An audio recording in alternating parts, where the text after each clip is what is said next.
Les mains de Jake Calloway étaient déjà dans l'eau avant que son esprit ne rattrape son corps. Le ruisseau était rapide, le courant était agité après 3 jours d'orage d'été, et il ne voyait rien dans le tumulte et l'écume. Mais il l'avait entendu. Mon Dieu, il l'avait entendu. Un seul mot, à peine un son. Plutôt le fantôme d'un son, comme quelque chose qu'on imagine quand on est seul depuis trop longtemps. Mais Jake connaissait la différence entre l'imagination et la vérité. Il avait entendu un bébé, et ce bébé était dans l'eau. Si cette histoire vous passionne déjà, abonnez-vous dès maintenant et suivez Jake et la petite Emma jusqu'au bout, car je vous promets que cette histoire ne va pas là où vous pensez. Dites-moi de quelle ville vous venez dans les commentaires. Je veux voir jusqu'où cette histoire voyage. L'été de 1874 avait été brutal dès la première semaine de juin. L'herbe le long de Redstone Creek avait jauni à la mi-juillet, le bétail était agité, et chaque homme du comté de Harlan se promenait avec un tempérament colérique et une soif inextinguible. La ville de Caldwell Flats cuisait sous la chaleur, comme quelque chose d'oublié sur un poêle. 2 saloons, un magasin général, une église à la cloche cassée et environ 200 âmes. La plupart s'occupèrent de leurs affaires et attendaient des autres qu'ils fassent de même. Jake Calloway était arrivé à Caldwell Flats il y a 11 jours, sans aucune intention de rester. Il n'avait jamais l'intention de rester où que ce soit. C'était l'arrangement qu'il avait passé avec lui-même il y a longtemps. Après le genre de perte qui retourne un homme et le laisse avec un sentiment de vide, il avait pris une chambre au-dessus de l'écurie. Il y avait laissé son cheval, avait réparé des clôtures pour un éleveur nommé Hull et prévoyait de repartir avant la fin de la semaine. Il était toujours là à cause des orages. 3 jours de fortes pluies d'été avaient transformé Redstone Creek en quelque chose de menaçant et de rapide. Et la route basse qui sortait de Caldwell Flats traversait 2 ponts sur le ruisseau auquel on ne pouvait pas se fier en cas de crue. Alors Jake attendait. Il s'asseyait sur la barrière derrière l'écurie chaque soir, observant l'eau.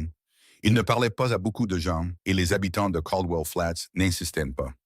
Ce matin-là, un jeudi, il était encore tôt. Le soleil venait de passer la crête et était déjà menaçant. Jake était descendu au ruisseau pour vérifier le niveau de l'eau. Il le faisait chaque matin maintenant. Une habitude, le genre de petite discipline à laquelle un homme s'accroche quand tout le reste dans sa vie a perdu sa forme. Il l'a entendu avant de voir quoi que ce soit. Ça venait d'amont, du virage où les sols surplombaient l'eau. Un son si faible qu'il était presque inexistant. Aigu, perçant et désespéré d'une manière qui dépassait ses oreilles et attrapait quelque chose de plus profond. Il resta parfaitement immobile une demi-seconde, comme le fait un homme qui n'est pas sûr que ce qu'il a entendu soit réel. Puis le son revint, et Jake Calloway, qui s'était appris à ne pas courir vers les ennuis, courut. Il passa le virage et la vit immédiatement. Un paquet dans l'eau, à peut-être 20 mètres, momentanément coincé contre une bûche à moitié submergée avant que le courant ne le saisisse à nouveau et ne le libère. Quelque chose enveloppé dans un tissu. Quelque chose qui bougeait. Il ne réfléchit pas. Il plongea dans l'eau. Le ruisseau était froid malgré la chaleur, dévalant rapidement des collines, et le courant le poussa violemment. Ses bottes se remplirent.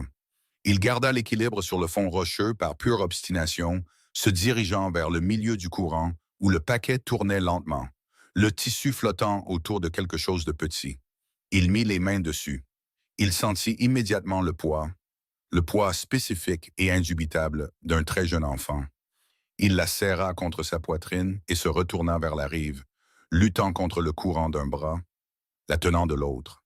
Et il ne respira correctement que lorsque ses bottes trouvèrent des eaux peu profondes et qu'il trébucha sur la rive de gravier avec le bébé pressé fort contre lui. Elle était vivante, à peine, mais vivante. Elle avait peut-être 6 ou 7 mois, petite, mouillée et tremblante. Attendez. Son visage était tout plissé, ses petites mains serrées en poing comme si elle s'était battue. Elle poussa alors un cri, un vrai, plein et furieux. Et Jake faillit s'asseoir sur le gravier par pur soulagement. « Hé, dit-il, sa voix sortant rauque. Hé, hé, je te tiens. Doucement maintenant. » Elle pleura plus fort. Il ne lui en voulait pas. Il se tenait là, dans les bas-fonds, l'eau coulant d'eux, le soleil déjà chaud sur son dos, et il regarda de haut en bas de la rive, essayant de comprendre ce qui venait de se passer. Personne, Pas de cheval, pas de chariot, pas d'empreinte de pas lisible dans la boue et les racines de saule. Juste le ruisseau, les saules et le chant des oiseaux d'été agissant comme si de rien n'était. Les pleurs du bébé s'étaient calmés en un son plus faible, un hoquet épuisé. Elle tourna son visage contre sa poitrine. Jake la regarda. Elle le regarda. Il avait été beaucoup de choses dans sa vie, et la plupart n'étaient pas dignes de fierté. Il avait été soldat et convoyeur de bétail, et un homme qui avait enterré les gens qu'il aimait, et qui avait continué sa route malgré tout. Il ne connaissait rien au bébé. Il n'avait jamais eu d'enfant. Il y avait une raison à cela, et elle vivait dans la partie de sa mémoire dont il gardait la porte fermée. Mais il regarda cet enfant, ses yeux sombres et ses cheveux noirs mouillés plaqués sur sa tête, la façon dont elle avait son poing pressé contre sa bouche comme si elle essayait d'être courageuse. Et quelque chose bougea dans sa poitrine, quelque chose pour lequel il n'avait pas de nom. « D'accord, dit-il doucement. « D'accord, petite. On va trouver une solution. » Il la porta en haut de la rive et retourna vers la ville. Il traversa la rue principale de Caldwell Flats avec le bébé contre son épaule et ses bottes mouillées laissant des traces dans la poussière. Et les gens remarquèrent, bien sûr qu'ils remarquèrent. Un étranger trempé portant un bébé que vous n'aviez jamais vu n'était pas une chose courante, surtout dans une ville de cette taille. Martha Holland sortit du magasin général avec un balai à la main et s'arrêta net. « Mon Dieu, dit-elle, est-ce que c'est un... Où avez-vous trouvé un bébé? » « Dans le ruisseau, dit Jake. Elle était dans le ruisseau. Le balai de Martha tomba sur le porche. « Dans le ruisseau? Qu'est-ce que vous voulez dire par dans le ruisseau? » « Je veux dire, elle était dans l'eau, elle descendait le courant. » Il le dit simplement, sans accusation dans la voix, bien qu'il en sentît beaucoup monter derrière ses dents. « Je l'ai sortie. Elle a besoin de vêtements secs et de quelque chose à manger. Vous savez à qui est cet enfant? » Martha fixa le bébé avec une expression que Jake ne put pas tout à fait déchiffrer. Quelque chose traversa son visage. De la reconnaissance peut-être, ou quelque chose de proche. Puis ce fut parti, lissé rapidement. « Je ne sais pas à qui il est, dit-elle. Jamais vu cet enfant de ma vie. » Jake la regarda. « Vous en êtes sûr? » « J'ai dit que je ne la connais pas. » Martha ramassa son balai. Ses mains n'étaient pas tout à fait stables. « Vous devriez parler au shérif Briggs. Il s'occupe de ce genre d'affaires. » « Quel genre d'affaires comme ça arrive assez souvent pour que le shérif s'en occupe régulièrement? » demanda Jake. Martha ne répondit pas. Elle rentra à l'intérieur et laissa la porte moustiquaire claquer derrière elle. Jake resta un moment dans la rue, le bébé faisant de petites briques contre son cou, et il pensa à ce regard sur le visage de Martha Holland, celui qui était venu et reparti, celui qui disait qu'elle en savait plus qu'elle ne le disait. Il alla trouver le shérif. Amos Briggs était un homme corpulent, au milieu de la cinquantaine, avec l'air de quelqu'un qui avait été capable autrefois et qui avait passé les dernières décennies assis dessus. Il était derrière son bureau quand Jake entra et il regarda le bébé de la même manière que Martha. C'était clair de quelque chose, puis plus rien. « Je l'ai trouvée dans le ruisseau, » dit Drake. « Quelqu'un l'y a mise. Je dois savoir à qui elle appartient. » Briggs se pencha en arrière dans sa chaise et croisa les doigts sur son ventre. « Vous êtes sûr qu'elle n'est pas juste tombée? Peut-être que les berges sont glissantes après toute cette pluie. » Jake le regarda. « Elle est enveloppée dans un tissu, délibérément, comme si quelqu'un l'avait mise à l'eau. C'est une accusation grave. C'est un fait grave. » Briggs resta silencieux un moment. Le bébé s'était immobilisé contre l'épaule de Jake, les yeux mi-clos, épuisé par l'épreuve et probablement affamé. Jake garda sa main à plat sur son dos, la sentant respirer. « Laissez-la avec moi, dit finalement Briggs. Je vais enquêter, découvrir à qui elle appartient. »« Je la garde avec moi pendant que vous cherchez, dit Jake. Mais maintenant, il n'y a pas besoin de... »« Je la garde avec moi, répéta Jake, plus doucement cette fois, ce qui rendit la chose plus définitive.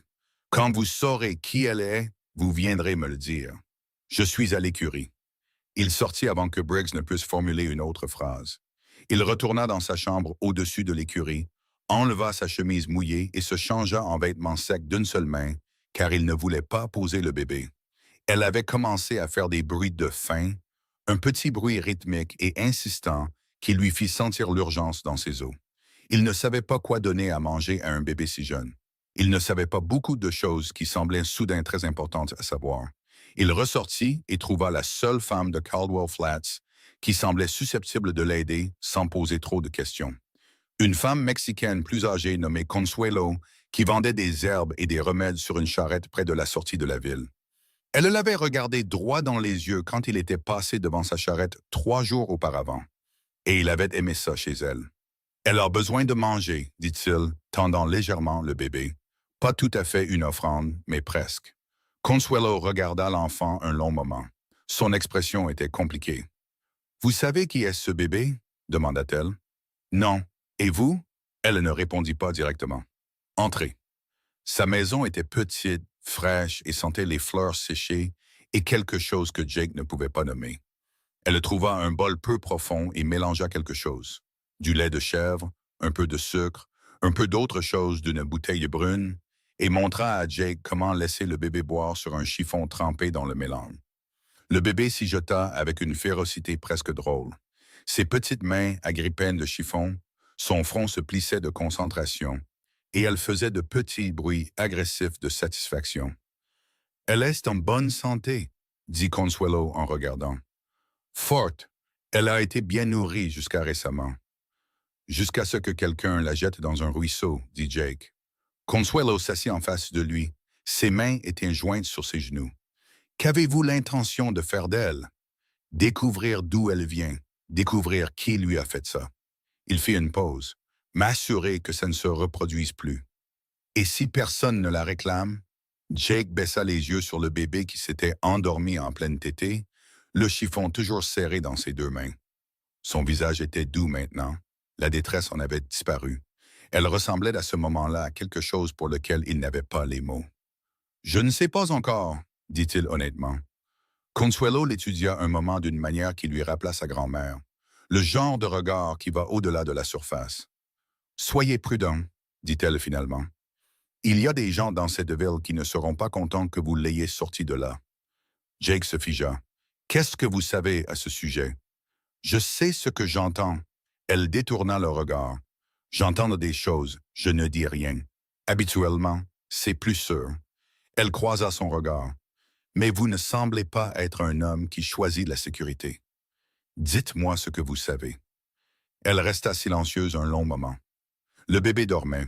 Dehors, quelque part dans la rue, un cheval était ferré, et le bruit du métal sur le métal traversait les murs à un rythme régulier. « Il y a un homme, » dit Consuelo avec précaution. « Jonas Green. Il est arrivé à Caldwell Flats il y a 4 mois. Il a de l'argent et des hommes qui travaillent pour lui, et le shérif fait ce qu'il dit. » Elle fit une pause. Il avait une femme avec lui quand il est arrivé. Jeune, jolie, elle n'était pas bien traitée. Jake ne dit rien, il attendit. « La femme est morte, » continua Consuelo, « il y a 3 semaines. La fièvre, ont-ils dit. Son ton disait qu'elle avait des doutes sur la fièvre. Elle avait un bébé, une fille. Elle regarda l'enfant dans les bras de Jake. « Ce bébé. » Jake sentit quelque chose de froid et de silencieux dans sa poitrine. Green a jeté son propre enfant dans le ruisseau. « Je ne sais pas ça. » Elle le dit avec précaution. « Je vous dis ce que je sais. La femme est morte et après sa mort, le bébé a disparu et ce matin, vous êtes entré chez moi avec un enfant que vous avez sorti de l'eau. » Elle écarta les mains. « Je sais ce que je crois. » Jake réfléchit à cela. Il regarda le visage du bébé. Les cheveux sombres, le petit nez courbé, la façon dont ses lèvres étaient légèrement entr'ouvertes dans son sommeil. La fille de quelqu'un, l'enfant de quelqu'un qui avait été jeté comme s'il ne valait rien. « Pourquoi ?» demanda-t-il. Le mot sortit plus durement qu'il ne le voulait. « Pourquoi un homme ferait-il ça? »« Parce que c'est une fille, » dit simplement Consuelo. « Il voulait un fils, et parce qu'elle ressemble à sa mère, pas à lui. Et parce que... » Elle s'arrêta. « Parce que quoi? »« Parce qu'elle est une preuve, » dit doucement Consuelo. « La femme, sa famille dans l'Est, ils posent des questions, écrivent des lettres. Ils croient qu'elle n'est pas morte de la fièvre. » Elle regarda Jake fixement. Un enfant qui ressemble à sa mère est un problème pour un homme qui ne veut pas qu'on lui pose de questions. Jake resta assis, très immobile, un long moment. Le bébé bougea dans son sommeil, fit un petit bruit et se réinstalla. Son poing était pressé contre sa poitrine. Il pensa à partir. Il y pensa clairement et honnêtement, comme il essayait toujours de penser aux choses, sans illusion, sans faire semblant. Il pouvait partir. L'eau était probablement assez basse maintenant. Il pouvait confier le bébé à quelqu'un, n'importe qui, partir vers le sud et être dans le prochain territoire avant la tombée de la nuit. Il avait fait des choses plus difficiles que de s'en aller. Il avait plus de pratique en la matière qu'il ne voulait l'admettre. Il baissa les yeux sur le bébé. Elle ouvrit les yeux. Ils étaient sombres et fixes, le regardant avec la confiance simple et totale de quelque chose qui n'a pas encore la notion d'être trahi. Elle ne savait pas ce qu'on lui avait fait. Elle ne savait pas à quoi elle avait survécu. Elle le regardait simplement, comme un bébé regarde ce qu'il a gardé au chaud, et sa bouche se courba légèrement au coin. Ce n'était pas un sourire exactement, mais c'était quelque chose. Son nom, dit Jake, pas tout à fait une question. Sa mère l'appelait Emma, dit doucement Consuelo. Jake expira lentement.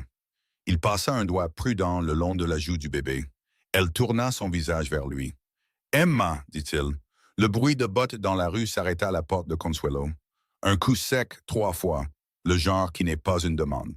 Consuelo et Jake se regardèrent. C'est Norvège. Une voix d'homme, basse, plate, le genre qui avait l'habitude d'être obéi. Je sais que vous avez de la visite. Ouvrez. Jake ne bougea pas. Il garda sa main sur le dos d'Emma et soutint le regard de Consuelo, et il pensa à ce qu'on venait de lui dire. Sur Jonas Green, sur la mère morte de la fièvre, sur un enfant qui était une preuve. Qui est-ce? Demanda-t-il très doucement. La mâchoire de Consuelo était crispée. Un des hommes de Green. Le coup revint plus fort. Ouvrez. Monsieur Green veut parler à l'homme qui a trouvé quelque chose dans le ruisseau ce matin. Jake baissa les yeux sur Emma une dernière fois. Puis il se leva. N'ouvrez pas tout de suite, dit-il à Consuelo, sa voix basse et égale. Il lui passa le bébé avec une fermeté dans les mains que son rythme cardiaque n'égalait pas tout à fait. Tenez-la. Il prit son chapeau sur la table. Il le posa sur sa tête. Il se dirigea vers la porte et posa sa main sur le loquet. Vous êtes sûr? Demanda Consuelo. Pas le moindre du monde, dit Jake. Il ouvrit la porte. L'homme de l'autre côté était large et hâlé, avec une cicatrice qui lui barrait le menton et une étoile d'argent épinglée à son gilet, que Jake reconnut comme le genre que les hommes se donnent quand ils travaillent pour quelqu'un d'assez puissant pour lui donner un sens. Il troissa Jake de haut en bas avec l'évaluation plate d'un homme habitué à juger rapidement les menaces. « C'est vous qui avez sorti le bébé du ruisseau? »« C'est moi, » dit Jake. « Monsieur Green veut vous remercier personnellement. » Il le dit avec un sourire qui n'impliquait pas du tout ses yeux. Il aimerait que vous ameniez l'enfant et que vous veniez. Jake se tenait dans l'embrasure de la porte. Derrière lui, il sentait Consuelo tenir Emma, et il sentait dans l'immobilité particulière de l'air le poids de tout ce que Consuelo venait de lui dire sur le genre d'homme qu'était Jonas Green. « Dites à Monsieur Green que j'apprécie l'invitation, » dit Jake. « Je viendrai le voir sous peu, seul. Il préférerait... » « Dites-lui sous peu, » répéta Jake. L'homme à la fausse étoile le regarda un long moment. Le sourire était toujours là, mais quelque chose bougeait derrière maintenant. Une évaluation, une réévaluation. « D'accord, » dit-il finalement. « Sous peu !» Il recula, il s'éloigna sans se presser, ce qui était son propre genre de message. Jake le regarda partir. Il resta dans l'embrasure de la porte jusqu'à ce que l'homme ait tourné le coin et disparaisse. Puis il se retourna dans la maison de Consuelo et regarda la femme tenant le bébé endormi. « J'ai besoin de tout savoir, » dit-il. « Tout ce que vous savez sur Jonas Green. Chaque homme qu'il a, chaque ami qu'il a dans cette ville.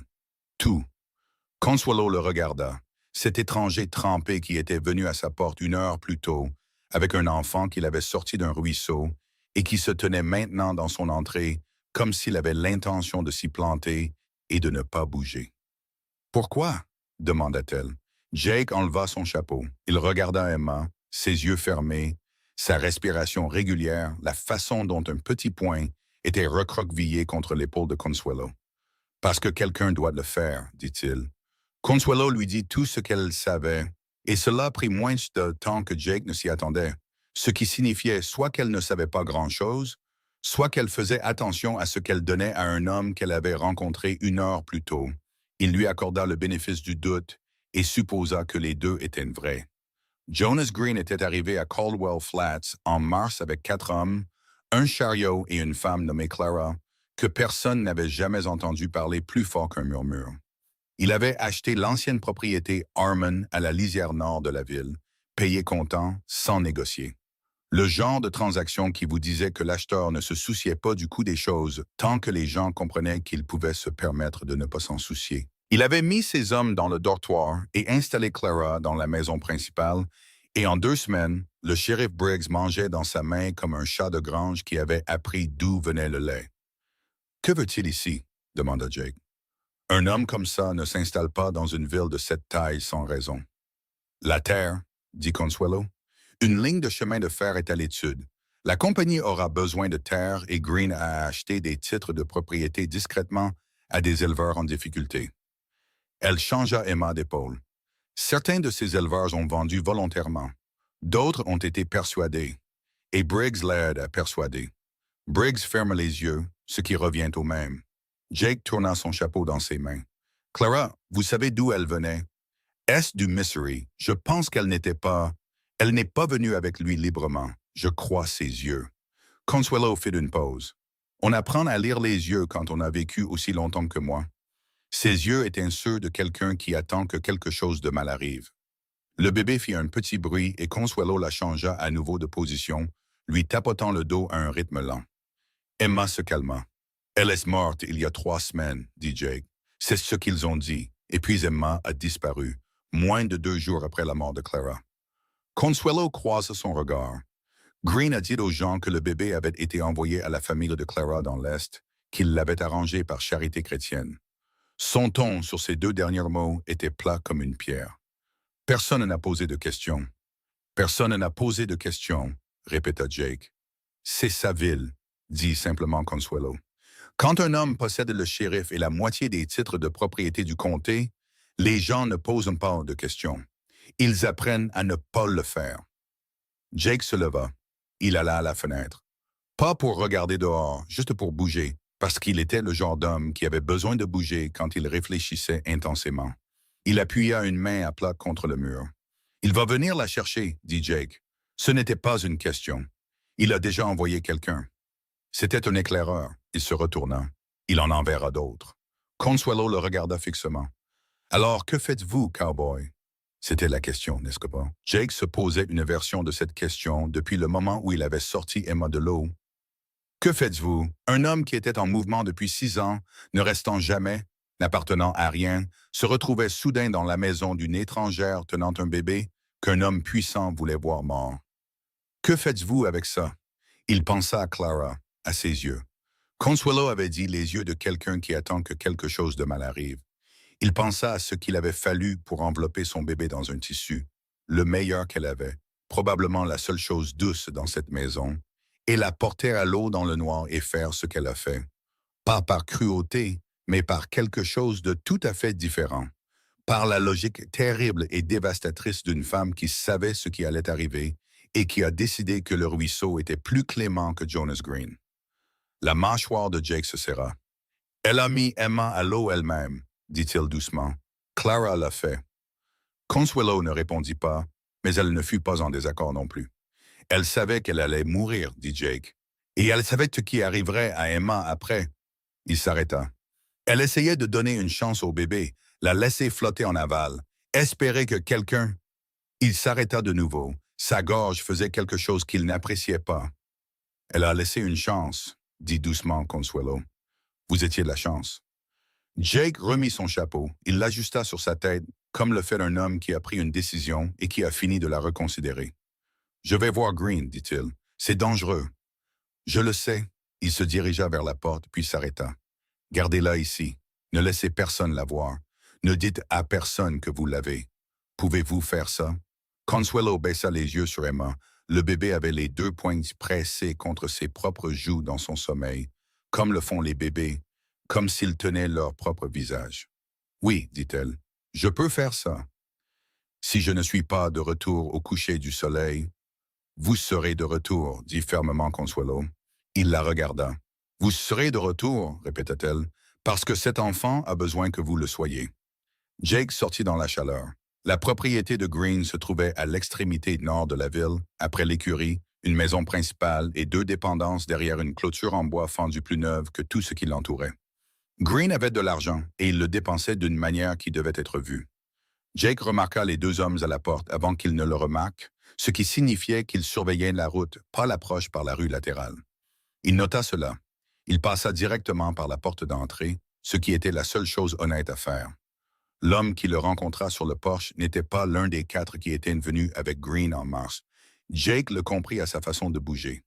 Trop à l'aise, trop propriétaire. C'était quelqu'un que Green avait recruté localement, quelqu'un qui connaissait la terre et les gens et qui était payé pour utiliser cette connaissance. C'étaient souvent les plus dangereux.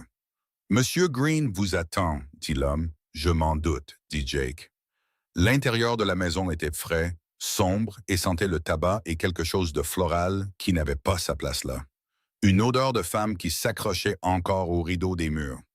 Jake l'enregistra et garda son visage neutre. Jonas Green se tenait à une table avec des papiers étalés dessus quand Jake entra. Il était plus jeune que Jake ne s'y attendait, peut-être 40 ans, mince et aux traits vifs, avec une sorte d'immobilité qui n'était pas calme, mais qui était de la chose qui précède le mouvement. Il ne portait pas d'arme à la hanche, ce qui pouvait ne rien signifier, ou signifier qu'il était assez confiant pour ne pas en sentir le besoin. Jake avait appris à lire ce genre de confiance avec attention. Green leva les yeux de ses papiers. Ses yeux parcoururent Jake avec la qualité rapide et mesurée d'un homme qui faisait toujours des additions. « L'homme qui a trouvé ma fille », dit-il. Jake laissa les mots flotter entre eux sans y toucher. « Jake Calloway. Je sais qui vous êtes, Monsieur Calloway. 11 jours à Caldwell Flats.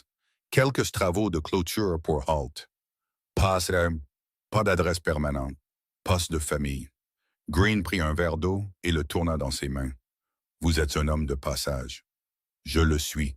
Alors vous comprenez la valeur de continuer sa route. » Green posa le verre.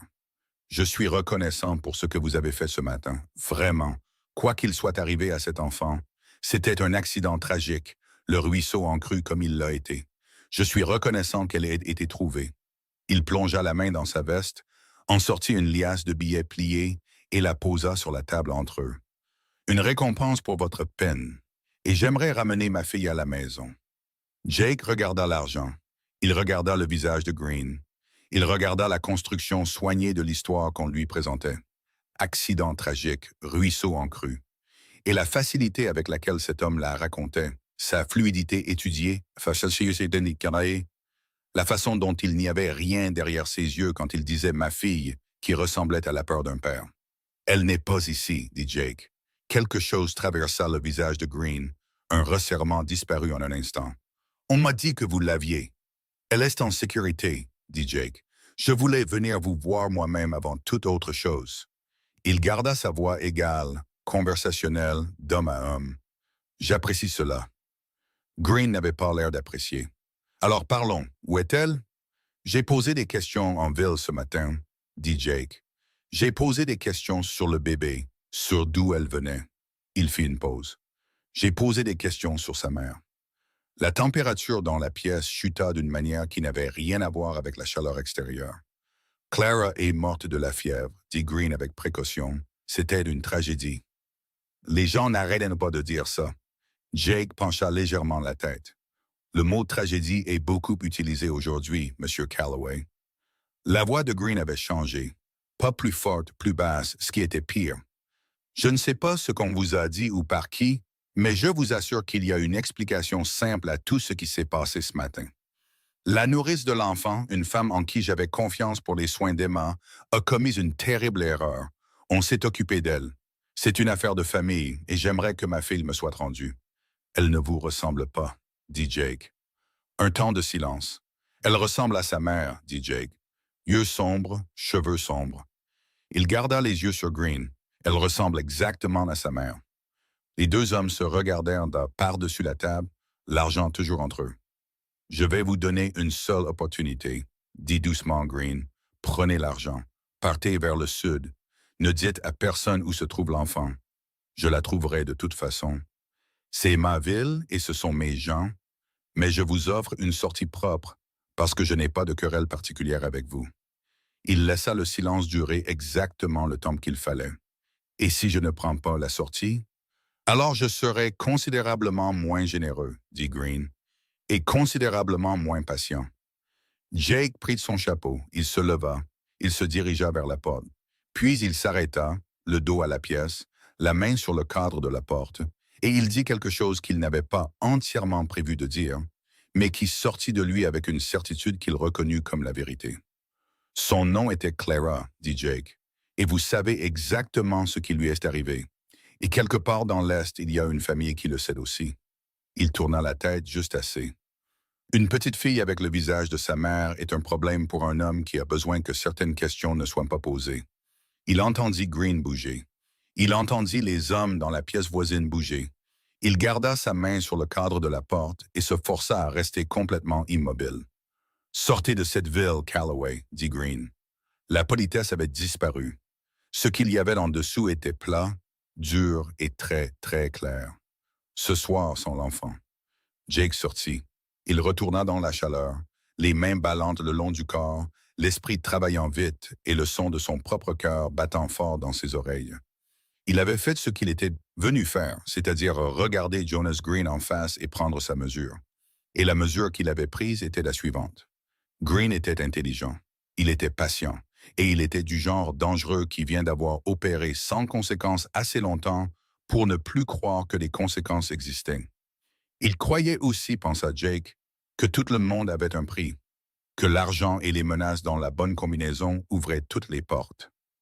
C'était probablement assez souvent vrai pour qu'il n'ait jamais été sérieusement contesté sur ce point. Il était sur le point d'être sérieusement contesté sur ce point. De retour chez Consuelo, Emma était réveillée et mécontente, exprimant son mécontentement avec un volume considérable pour quelqu'un de sa taille. Consuelo faisait les 100 pas avec elle, murmurant en espagnol, et elle leva les yeux quand Jake entra avec l'expression particulière d'une femme qui a géré une petite crise et veut savoir si la plus grande a empiré. « Alors, dit-elle, il m'a donné de l'argent et une menace, dit Jake, dans cet ordre, et je n'ai pris ni l'un ni l'autre. » Il traversa la pièce et tendit les bras, et Consuelo lui transféra Emma avec l'efficacité d'une femme qui avait besoin de ses 2 mains libres. Emma continua de pleurer pendant environ 4 secondes après le transfert, décida apparemment que c'était acceptable et attrapa le col de Jake. « Il agira ce soir, dit Jake. Il n'est pas un homme patient sous la surface. »« Vous ne pouvez pas combattre 4 hommes seuls, dit Consuelo, même si Briggs reste en dehors de ça, ce qu'il ne fera pas. »« Je ne vais pas combattre 4 hommes, dit Jake. Je vais m'assurer qu'il n'y ait rien ici à prendre pour eux. » Consuelo le comprit immédiatement. « Vous partez. J'ai besoin d'une chose d'abord. » Il la regarda. « J'ai besoin de savoir s'il y a quelqu'un dans cette ville qui n'est pas à Green, quelqu'un qui connaissait Clara, quelqu'un qui a subi des pressions pour sa terre, quelqu'un avec une raison de voir les choses différemment. » Consuelo réfléchit un moment. « Tom Aldridge, dit-elle lentement. Il a le ranch au sud de la propriété de Holt. Les hommes de Green ont brûlé une de ses granges et foin en mai pour le pousser à la vente. Il n'a pas vendu. » Elle fit une pause. « Il y a aussi le révérend Marsh. Il a enterré Clara. Il n'a pas... Il avait des questions sur sa mort. Je pense qu'il s'est tué après que Green lui ait parlé. Mais je pense qu'il n'a pas oublié. »« Où habite Aldridge? »« À 3 miles au sud sur la route du ruisseau. » Jake changea Emma d'épaule. Elle s'était entièrement calmée maintenant, ses doigts explorant les boutons de sa chemise avec une concentration intense, comme si c'était le travail le plus important qu'elle ait jamais entrepris. « J'aurais besoin que vous veniez avec moi, dit-il à Consuelo. Vous deux. » Elle cligna des yeux. « Moi? Emma a besoin de quelqu'un qui sait ce dont elle a besoin. Ce n'est pas mon cas. » Il le dit simplement. « Je peux la protéger. Je peux monter à cheval vite, prendre des décisions rapides et me mettre entre elle et ce qui arrive. Mais elle a besoin d'être nourrie, soignée, et elle a besoin de choses que je ne sais pas encore lui donner. » Il croisa le regard de Consuelo. « Pas encore, répéta-t-il. » Consuelo l'étudia un long moment, puis elle regarda Emma, cet enfant au visage petit et solennel qui essayait actuellement d'arracher un des boutons de la chemise de Jake. Et quelque chose se fixa sur le visage de la femme plus âgée.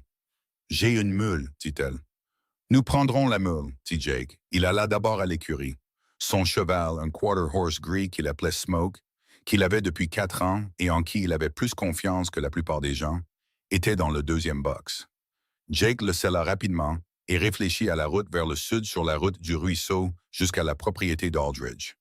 Trouver Aldridge, trouver le révérend s'il y avait le temps, se mettre en route avant que Green ne se soit assez organisé pour envoyer des gens à leur poursuite.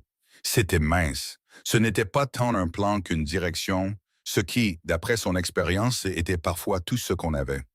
Le garçon d'écurie, un gamin d'environ 14 ans avec des cheveux roux, des taches de rousseur et les yeux attentifs de quelqu'un qui avait appris tôt à observer attentivement les adultes, regardait Jake Siller depuis l'embrasure de la porte. « Vous partez? » demanda le gamin. « Peut-être, » dit Jake. « J'ai vu l'homme de Monsieur Green. Il est venu demander au vieux Pete des informations sur votre cheval ce matin, » dit le gamin avec précaution. « Il y a environ 1 heure, Pete lui a dit que vous aviez payé jusqu'à la fin de la semaine. » Jake s'arrêta. Il regarda le gamin. « Comment tu t'appelles? »« Danny. »« Depuis combien de temps tu travailles ici, Danny? »« 2 ans. » Le menton du gamin se releva légèrement. « Mon père avait cette écurie. Green l'a prise. Pete la gère maintenant pour Green. » Jake regarda ce gamin, ses 14 ans, sa colonne vertébrale droite et l'expression particulière de la mâchoire serrée de quelqu'un qui a appris à garder sa colère silencieuse et contenue parce que c'est la seule façon de la conserver.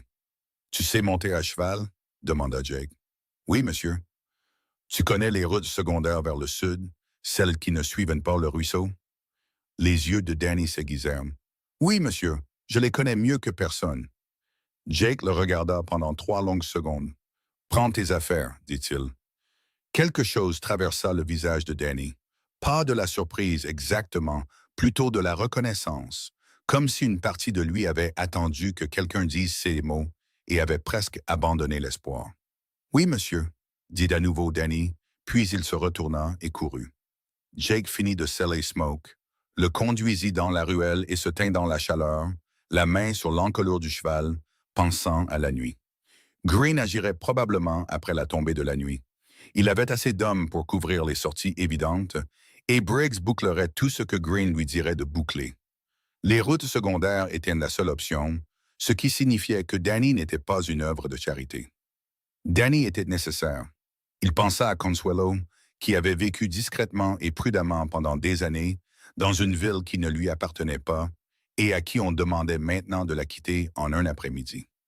Il pensa à Tom Aldridge, un homme qu'il n'avait jamais rencontré, dont la grange avait été brûlée et qui n'avait pas plié. Il pensa à un révérend qui avait enterré une femme et qui avait des questions sur lesquelles il s'était tu. Il pensa à la mère d'Emma, debout près d'un ruisseau dans le noir, faisant le seul choix qu'il lui restait. Il alla chercher le bébé. Quand il revint à la porte de Consuelo avec Emma dans un bras, Consuelo se tenait dehors avec un sac en toile sur l'épaule et la longe de la mule dans l'autre main. Elle le regarda avec l'expression d'une femme qui avait déjà dit ses adieux à un endroit et qui avait fini de regarder en arrière. « Je suis prête, » dit-elle. « Aldridge d'abord, » dit Jake. « Aldridge d'abord, » acquiesça-t-elle. Emma tourna la tête vers la chaleur vive de l'après-midi et plissa les yeux. Puis, comme si elle avait fait une évaluation privée et était parvenue à une conclusion, elle attrapa une poignée de la chemise de Jake et s'y accrocha. Il la laissa faire. Il mit son pied dans l'étrier et se hissa d'un bras, la calant contre sa poitrine, et il regarda le long de la ruelle vers la rue principale de Caldwell Flats, vers la ville qui appartenait à Jonas Green, vers le bureau du shérif et le magasin général et le balai de Martha Holland sur le porche, et chaque personne silencieuse, prudente et effrayée qui avait détourné le regard. Et il sentit la colère le traverser comme une chose pure et brûlante. Il n'allait pas fuir. Il allait trouver Aldridge et le révérend, et il allait s'assurer que les questions que la famille de Clara posait dans l'Est aient des réponses. Il allait s'assurer que les gens qui étaient restés silencieux pendant qu'une femme mourait et que son bébé était jeté dans un ruisseau n'aient plus à rester silencieux. Mais d'abord, il devait sortir Emma de cette ville. D'abord, il devait s'assurer qu'elle était en sécurité. Ensuite, il reviendrait. « Avance !» dit-il doucement à Smoke, et ils partirent dans la chaleur écrasante de l'été, et derrière eux, Caldwell Flats scintillait, cuisait et retenait son souffle. Le ranch de Tom Aldridge était exactement ce à quoi ressemblaient 3 ans de pression de Jonas Green. Un homme toujours debout, mais debout comme quelque chose qui a été frappé à plusieurs reprises et n'a pas eu le temps de se redresser complètement. Les clôtures étaient réparées, mais pas peintes. La grange que les hommes de Green avaient brûlée en mai était reconstruite en bois brut, qui n'avait pas encore vieilli, pâle par rapport à tout le reste. Aldridge lui-même sortit sur le porche avec un fusil avant que Jake et Consuelo n'aient franchi la porte, ce qui dit à Jake tout ce qu'il avait besoin de savoir sur la façon dont l'homme avait vécu. Il avait peut-être 50 ans, large de poitrine avec une barbe grise, et le genre Dieu qui avait fait des évaluations de menaces depuis si longtemps que c'était devenu son expression par défaut. « Je ne vous connais pas, » dit Aldridge. Le fusil n'était pas encore pointé sur quelque chose de spécifique. « Jake Calloway. Je suis à l'écurie en ville depuis 11 jours. » Jake garda ses mains visibles. Emma était contre sa poitrine, un poing enroulé autour de sa chemise. « J'ai sorti un bébé de Redstone Creek ce matin. » Les yeux d'Aldridge se portèrent sur Emma. Quelque chose changea sur son visage. Pas un adoucissement, exactement, mais une sorte de reconnaissance qui le traversa comme un frisson. « Le bébé de Clara, » dit-il. « Vous la connaissiez. »« Ma femme la connaissait, » dit-il doucement. Elle lui apportait des choses avant que Green ne lui dise d'arrêter. Il regarda Jake attentivement. « Vous êtes allé voir Green? Les nouvelles vont vite. Dans une ville que Green possède, les nouvelles vont exactement aussi vite qu'il le veut. » Aldridge descendit du porche, le fusil toujours à la main, mais sa posture changea. « Que s'est-il passé quand vous l'avez vu? » « Il m'a offert de l'argent et une menace. J'ai refusé les deux. » Jake le regarda. « Il agira ce soir. » Aldridge resta silencieux un moment, réfléchissant à quelque chose. « Que voulez-vous de moi? »« Je veux savoir si vous vous lèverez. » La mâchoire de l'homme plus âgé se serra. « Je suis debout. »« Je veux dire devant, » dit Jake. « Pas seulement tenir votre position sur votre propre propriété. Devant, publiquement. » Il fit une pause. « La famille de Clara dans l'Est a écrit des lettres pour savoir comment elle est morte. J'ai besoin que ces questions soient répondues à voix haute dans ce comté par des hommes qui étaient ici et ont vu ce qu'est Green. » Il laissa cela faire son effet. « J'ai besoin de témoins. » Aldridge le fixa. « Vous êtes ici depuis 11 jours et vous me demandez d'entrer en guerre contre Jonas Green. »« Je vous demande de dire la vérité, » dit Jake. « La guerre a déjà commencé. Vous l'avez juste menée seul. » Le silence s'étira. Un cheval bougea dans la grange reconstruite. Derrière Jake, la mule de Consuelo changea de poids et souffla longuement. « Ma femme, Martha, » dit soudain Aldridge. Jake se figea. « Martha Hollins du magasin général. C'est son nom de jeune fille. Elle l'utilise pour les affaires. » La voix d'Aldridge était plate. « Elle vous a regardé ce matin quand vous êtes entré avec ce bébé et elle n'a rien dit. »« Non, » dit Jake avec précaution. « Elle n'a rien dit. Elle avait peur. » Il y avait quelque chose de brut sous la voix d'Aldridge. « Elle a peur depuis 2 ans, depuis qu'ils ont brûlé la grange. Je lui ai dit que nous devions rester silencieux, garder la tête basse, attendre que ça passe. » Il s'arrêta. « Clara est morte, et Martha est rentrée à la maison et a pleuré pendant 3 jours, et je lui ai quand même dit que nous devions rester silencieux. » Il regarda Emma. « Puis ce matin, elle est rentrée et m'a dit qu'un étranger avait sorti le bébé de Clara du ruisseau et qu'elle n'avait pas dit un mot pour l'aider. » Il appuya son fusil contre le rail du porche. « Je me lèverai, dit-il bohant. » Jake expira. « Reverend Marsh, pouvez-vous le joindre avant la nuit? Je peux aller en ville tout de suite. Briggs surveillera. » Briggs surveille ce que Green lui dit de surveiller. Aldridge se dirigeait déjà vers la grange. Marsh habite du côté sud de l'église. Son terrain donne sur le pâturage de Henderson. Je peux arriver par l'est sans toucher à la rue principale. Il s'arrêta et se retourna. Le bébé reste ici. Ma femme est ici. Elle voudra... Il s'arrêta. Elle voudra aider. Jake baissa les yeux sur Emma. Elle s'était de nouveau endormie dans la chaleur, sa tête lourde contre sa poitrine, sa respiration lente et régulière, et si confiante que ça faisait mal de la regarder directement. Il pensa aux hommes de Green agissant après la tombée de la nuit, aux routes du sud que Danny connaissait, et aux calculs très spécifiques du peu de temps qu'ils avaient. « Elle reste ici, » dit Jake. « Consuelo reste avec elle. Je retourne en ville. » Consuelo le regarda vivement. « Vous avez dit que nous partions. » J'ai dit qu'Emma partait. Il descendit de Smoke et transféra le bébé dans les bras de Consuelo avec une efficacité exercée qui le surprit. Il y a 10 heures, il n'avait jamais tenu un nourrisson. Et maintenant, le transfert était net, instinctif. Je dois y retourner. Jake, il y a quelque chose que Green a dit, lui dit-elle. Il a dit, c'est ma ville et ce sont mes gens. Il l'a dit comme si c'était réglé, comme si ça avait toujours été vrai et le serait toujours. Il prit les rênes de Smoke. Ça ne va pas être vrai bien longtemps. Il trouva Danny qui attendait à la lisière de la propriété, exactement là où Jake lui avait dit d'attendre, et exactement là où il doutait qu'un garçon de 14 ans serait réellement. Le gamin avait un sac de couchage, une gourde et un couteau de chasse à sa ceinture. Et il était assis sur son cheval avec la droiture de quelqu'un qui s'efforçait de paraître plus âgé qu'il ne l'était. Changement de plan, lui dit Jake.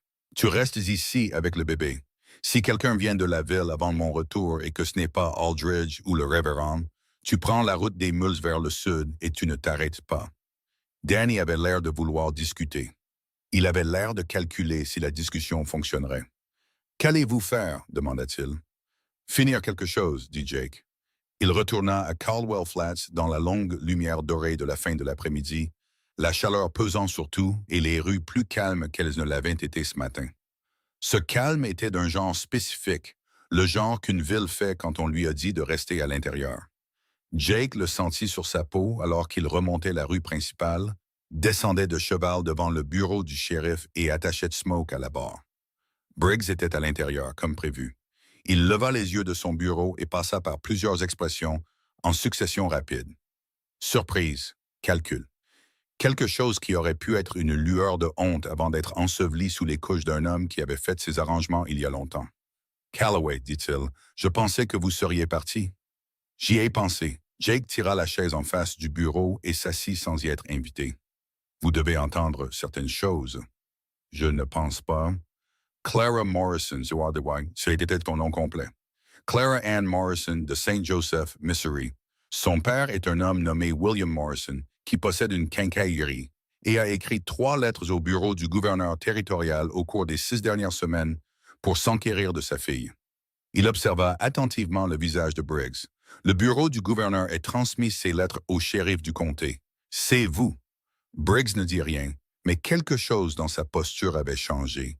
Une lourdeur qui s'installa en lui comme s'il portait quelque chose et que les sangles venaient de se resserrer.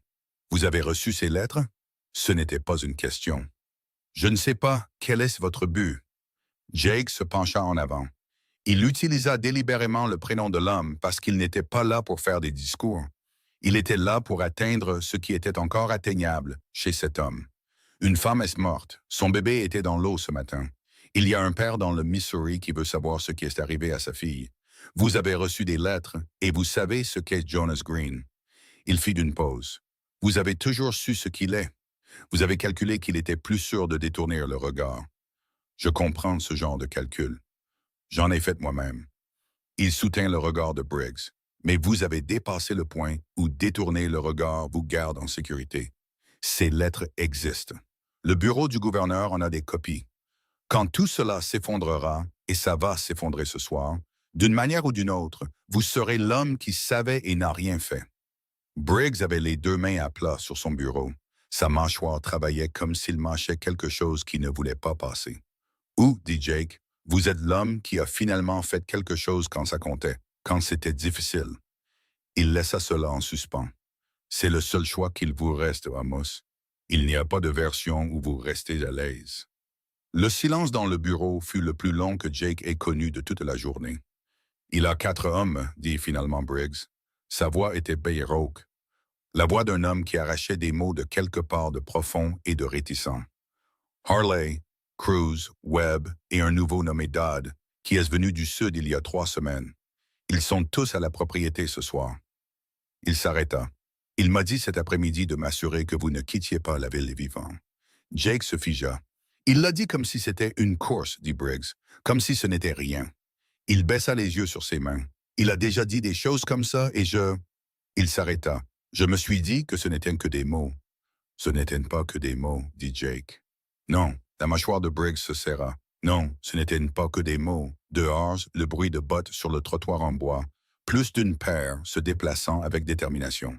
Jake était sur ses pieds avant que la porte ne s'ouvre, une main allant à son arme par pur réflexe.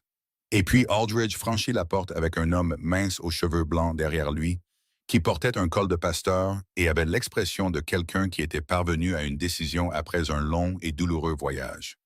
Reverend Marsh, dit Jake. Monsieur Calloway. La voix du révérend était mesurée, mais ses mains n'étaient pas entièrement stables. Tom me dit que vous avez posé des questions auxquelles j'aurais dû répondre il y a des semaines. Il regarda Briggs. Nous deux. Briggs se leva de son bureau. Jake le regarda. Cet homme lourd et compromis se redressant par une dernière corde tenace de ce qu'il avait été avant que Jonas Green n'arrive et n'achète sa coopération. Ce n'était pas joli, ce n'était pas gracieux, mais c'était réel. « Qu'avez-vous besoin de moi? » dit Briggs. « Du papier, » dit Jake, « et un télégraphe. » Les 40 minutes suivantes passèrent rapidement. Marsh s'assit au bureau de Briggs et rédigea une déclaration d'une main claire et ferme, ce qu'il avait observé de l'état de Clara dans les semaines précédant sa mort. Les ecchymoses qu'elle avait à son enterrement, qu'une fièvre n'expliquait pas, les questions qu'il avait posées, et que l'homme de Green était venu chez lui pour le décourager de poser. Aldridge rédigea une déclaration distincte sur l'incendie de la grange et les deux autres éleveurs qu'il connaissait qui avaient été menacés pour vendre. Briggs en écrivit une troisième, et la sienne était la plus accablante, car elle était la plus spécifique. Des dettes, des montants, les mots exacts que Green avait utilisés quand il avait dit à Briggs ce que son emploi continu exigeait. Jake apporta les 3 déclarations au bureau du télégraphe, qui était tenu par un jeune homme nommé Perkins, qui parut terrifié quand Jake entra, et un peu moins terrifié quand Briggs entra derrière lui. « Envoyez ça au bureau du gouverneur territorial, » dit Jake. « Et à William Morrison, St. Joseph, Missouri. Envoyez-les exactement comme ils sont écrits. » Perkins regarda le shérif. Briggs hocha la tête une fois. Perkins commença à envoyer. Il faisait nuit noire quand Jake ressortit dans la rue, et c'est alors qu'il entendit des chevaux. Ils venaient de l'extrémité nord de la ville. 4 chevaux se déplaçant à un rythme délibéré, sans se presser, le rythme d'hommes qui croyaient avoir tous les avantages et ne s'inquiétaient pas d'être entendus. Jake les compta au son et fit correspondre le compte à ce que Briggs lui avait dit. Harley, Cruz, Webb et le nouveau Dub Hunt, les Drummond de Green. Il se plaça au centre de la rue. C'était la partie de la soirée qu'il n'avait pas réussi à éviter. Il avait gagné du temps pour Emma, il avait fait envoyer une déclaration et il avait ramené Briggs à quelque chose d'utile. Mais à la fin de toutes ces manœuvres, il y avait encore 4 hommes armés à qui on avait dit de s'assurer que Jake Calloway ne quitte pas la ville vivant, et ils se dirigeaient vers lui en ce moment même. Il se tenait au milieu de la rue et attendit qu'ils le voient. Ils le virent. Le cavalier de tête, Harley, Jake l'apprendrait plus tard. Un homme grand avec une moustache tombante, qui était avec Green depuis plus longtemps que les autres, arrêta son cheval, et les 3 derrière lui s'arrêtèrent aussi. Et ils restèrent là dans le noir, regardant Jake debout seul dans la rue, comme s'il était quelque chose qu'on leur avait dit de ramasser et dont ils reconsidéraient maintenant le poids. « Vous auriez dû partir, » dit Harley. « J'avais des choses à finir, » dit Jake. « Elles sont finies maintenant. » La main de Harley se déplaça vers son arme. « Monsieur Green dit... » Les instructions de Monsieur Green, dit Amos Briggs derrière Jake, n'ont plus aucune autorité dans cette ville. Jake ne se retourna pas. Il entendit le trottoir en bois craquer alors que Briggs en descendait. Il entendit l'homme prendre position à sa gauche. Il entendit d'un moment plus tard les bottes de Tom Aldridge sur le sol à sa droite. 3 hommes dans la rue. Harley regarda Briggs avec une expression qui essayait de décider si c'était réel. « Vous êtes le shérif, » dit-il lentement. « Je le suis, » dit Briggs, « et je vous dis que Jonas Green a reçu une plainte officielle déposée auprès du bureau du gouverneur territorial et que je le place en état d'arrestation pour la mort de Clara Morrison, pour extorsion et pour tentative de meurtre sur un nourrisson. » Il fit une pause. « Vous 4 êtes libres de retourner lui dire ça, ou vous êtes libres de faire autre chose et de voir comment ça se passe. » Le silence qui suivit fut le silence spécifique d'hommes faisant des calculs. Cruz fut le premier à bouger. Il tourna son cheval de côté, pas vers Jake, pas en s'éloignant, juste de côté, ce qui était le mouvement d'un homme qui avait décidé que ce calcul ne tournait pas en sa faveur. Dodd le suivit. Webb resta sur son cheval un moment de plus, quelque chose d'obstiné dans la posture de ses épaules. Et puis, quoi que ce fût, céda et il se tourna aussi. Harley fut le dernier. Il regarda Jake avec une expression difficile à lire. Pas de la peur exactement, pas du respect exactement, quelque chose entre les deux qui apparaît sur le visage d'un homme quand le monde s'est avéré fonctionner différemment de ce qu'il avait prévu. Ce n'est pas fini, dit-il. Allez dire à Green ce que je vous ai dit Briggs. Dis-lui que je serai là-haut avec des papiers du bureau du gouverneur d'ici le matin. Harley tourna son cheval. Jake les regarda repartir par où ils étaient venus. 4 silhouettes contre l'obscurité, et il se tint dans la rue et respira. « Ça va? » demanda Aldridge. « Ouais, dit Jake. Ça sortit rauque. » Briggs s'approcha de lui. Le shérif transpirait dans la fraîcheur du soir.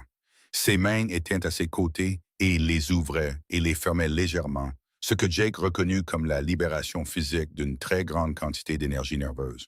« J'ai envoyé un cavalier au marshal du comté voisin il y a 1 heure, dit Briggs doucement. Avant que vous ne reveniez.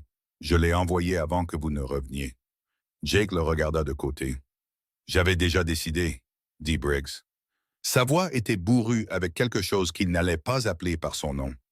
Quand vous êtes sorti de mon bureau ce matin avec ce bébé et que vous ne vouliez pas le poser. Il s'arrêta. Ma fille est morte, dit-il si bas que Jake faillit le manquer. Il y a 7 ans, elle avait 8 mois. Il ne dit rien d'autre après ça, et il n'en avait pas besoin. Jake regarda l'extrémité sombre de la rue où les hommes de Green avaient disparu. Il pensa à Emma au ranch d'Aldridge, endormie probablement dans les bras de Martha Aldridge, au chaud, nourrie et loin de l'eau. Il pensa à Clara Morrison de Saint Joseph, qui avait porté son bébé à un ruisseau dans le noir et avait fait le seul pari qu'il lui restait, et l'avait finalement gagné de la manière qui compte. Ah non, même quand on n'est pas là pour le voir. Il pensa à ce que Consuelo avait dit. Elle a laissé une chance. Vous étiez la chance. Il n'avait été la chance de personne depuis longtemps. Il avait passé 6 ans à s'en assurer. Bouger, rester libre, empêcher ses mains de s'accrocher à quoi que ce soit trop longtemps, parce qu'il savait alors ce qu'il en coûtait de s'accrocher et de se le faire prendre. Il baissa les yeux sur ses propres mains. Elles étaient instables. « Tu as besoin de dormir, dit Aldridge à côté de lui. Tu es debout depuis avant le lever du soleil. Je dois retourner auprès d'Emma, dit Jake. Demain matin, dit fermement Aldridge. Elle est en sécurité. Consuelo est là. Martha est là. Danny est là. Elle est en sécurité ce soir. Il posa brièvement une main sur l'épaule de Jake. Le geste brusque et non démonstratif d'un homme peu enclin au sentiment, mais qui comprenait quand c'était nécessaire. Viens manger quelque chose, dors 3 heures. Ensuite, tu pourras retourner t'asseoir à côté de ce bébé autant que tu veux. Jake ouvrit la bouche. 3 heures, dit Aldridge. Elle sera toujours là. Jake regarda la route sombre vers le sud et les étoiles qui sortaient, dures et brillantes, au-dessus de la plaine du Kansas. Il pensa à la main d'Emma enroulée autour du bouton de sa chemise, à la totalité absolue de sa confiance et au poids terrible et clarifiant d'être la chose qui se tenait entre une petite vie et le monde qui avait déjà essayé de la détruire une fois. 3 heures, dit-il. Il ne dormit pas du tout. Il s'assit sur le porche d'Aldridge dans le noir soir, son chapeau sur les genoux, Smoke attaché près de lui et son fusil sur ses cuisses. Et il surveilla la route et pensa à demain, au marshal venant du comté voisin, au bureau du gouverneur recevant ses télégrammes, et à Green assis dans cette maison avec ses papiers, son argent et les premières vraies conséquences de sa vie se refermant sur lui de toutes parts. Quelque part à l'intérieur de la maison, Emma fit un petit bruit dans son sommeil, juste un murmure, le genre que font les bébés quand ils rêvent.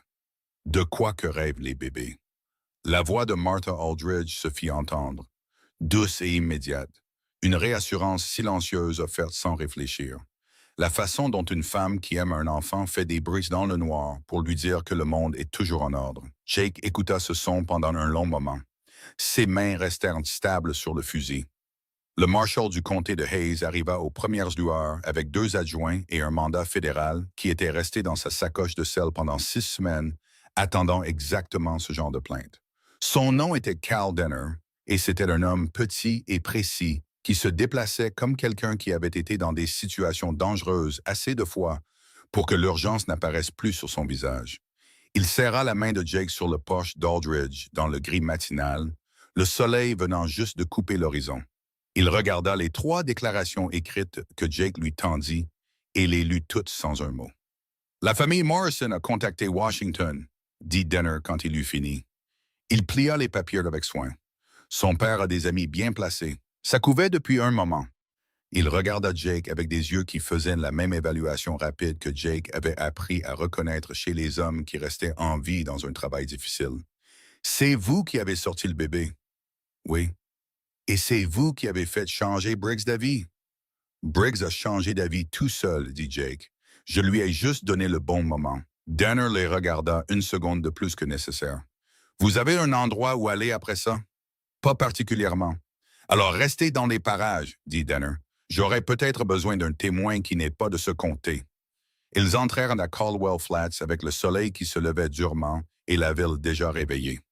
Des gens sur leurs porches, des gens dans les embrasures de portes, des gens qui avaient entendu d'une manière ou d'une autre que la nuit s'était déroulée différemment de ce que Jonas Green avait prévu et qui essayaient de comprendre ce que cela signifiait pour eux.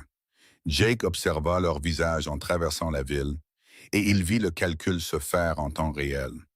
Le transfert de poids d'un pied à l'autre, le lent retournement d'allégeance qui se produit quand une ville réalise que l'homme qu'elle craignait n'est peut-être plus la chose la plus dangereuse dans la rue. Green était chez lui. Il vint lui-même à la porte quand Denner frappa, ce qui surprit légèrement Jake. Il s'attendait à ce que l'homme envoie quelqu'un, mais Green ouvrit la porte en manche de chemise avec une tasse de café à la main, et son visage, en voyant l'insigne de Denner et le mandat fédéral, passa par plusieurs choses très rapidement. Surprise, puis calcul, puis un lissage particulier que Jake reconnut comme un homme décidant quelle version de lui-même présenter. « Marshall, dit Green, c'est inattendu. » « Je m'en doute, dit Denner. Jonas Green, j'ai un mandat d'arrêt contre vous pour extorsion, intimidation et suspicion de mort illégale de Clara Ann Morrison. J'ai besoin que vous veniez avec moi. » Green regarda le mandat. Il regarda Denner. Il regarda Jake debout 2 pas derrière et à gauche. Et quand il regarda Jake, il y avait quelque chose dans ses yeux qui était au-delà de la colère. Quelque chose de froid et d'absolu que Jake nota et ne quitta pas des yeux. « C'est une erreur, dit Green. Sa voix était stable, contrôlée, la voix d'un homme qui croyait pouvoir encore gérer la situation. J'ai une représentation légale à Topeka. J'ai des intérêts commerciaux dans ce comté qui sont entièrement légitimes et entièrement documentés. Quelles que soient les accusations, vous pourrez dire tout ça au juge de circuit à Hayes, dit Denner. Allons-y maintenant. L'homme de Green, Harley, apparut dans le couloir derrière lui. Les 2 adjoints de Denner déplacèrent leurs mains dans des gestes identiques et non pressés vers leurs armes de poing. Et Harley les regarda Denner et fit le calcul. « Monsieur Green, dit Harley avec précaution. »« Restez tranquille, dit Green. » Il le dit à Harley, mais il regardait toujours Jake. « J'y vais. Ce sera résolu d'ici demain. » Il se retourna à l'intérieur et posa sa tasse de café sur une table d'appoint avec une délibération qui était son propre genre de message. Il ajusta son gilet. Il prit son chapeau. Il sortit sur le porche et tendit ses poignets à Denner avec l'expression d'un homme jouant la coopération, s'assurant que tous ceux qui regardaient comprenaient que c'était une performance. Mais alors que Denner lui mettait des menottes, Green se pencha légèrement vers Jake et dit très doucement, juste pour lui, « Ça ne change rien, vous le savez. » Jake soutint son regard. « Ça change tout, dit-il.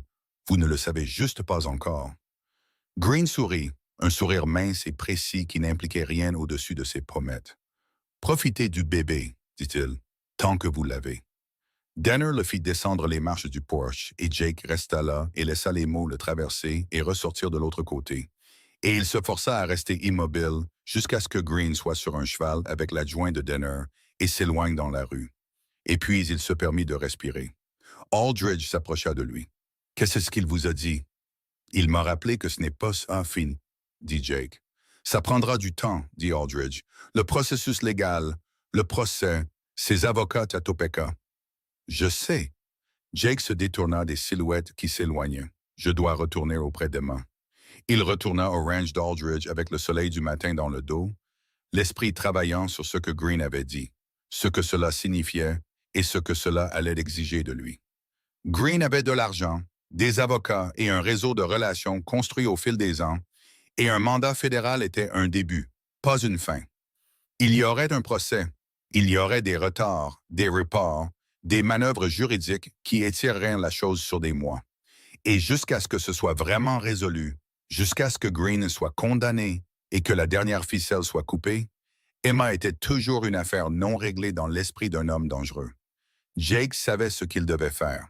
Il le savait depuis le push ce matin. Peut-être depuis la nuit dernière, peut-être depuis le moment où il s'était tenu dans l'embrasure de la porte de Consuelo et avait dit « Quelqu'un doit le faire ». Il ne l'avait juste pas encore dit à voix haute. Emma était réveillée quand il entra, assise sur les genoux de Martha Aldridge à la table de la cuisine, essayant très sérieusement de manger un morceau de pain mou qui était considérablement plus grand que sa main. Martha était une femme mince et précise avec les mêmes yeux attentifs que son mari, et elle portait une attention soignée et concentrée à Emma, comme quelqu'un qui fait pénitence. Pas le genre coupable et craintif, mais le vrai genre. Le genre où vous voyez ce que vous avez manqué de faire et vous vous rattrapez par l'action. Elle leva les yeux quand Jake entra. Elle a été nourrie et nettoyée, dit-elle. Elle a dormi 6 heures d'affilée. Merci, dit Jake. Ne me remerciez pas. La voix de Martha était basse et plate. J'aurais dû dire quelque chose hier matin quand vous êtes entré dans le magasin. Elle baissa les yeux sur Emma. J'ai su à qui était ce bébé dès que je l'ai vu. J'ai reconnu le tissu de Clara. Sa mâchoire travailla. J'avais peur. Je sais, dit Jake. Ce n'est pas une excuse suffisante, dit Martha. Avoir peur n'est pas une excuse suffisante quand un bébé est.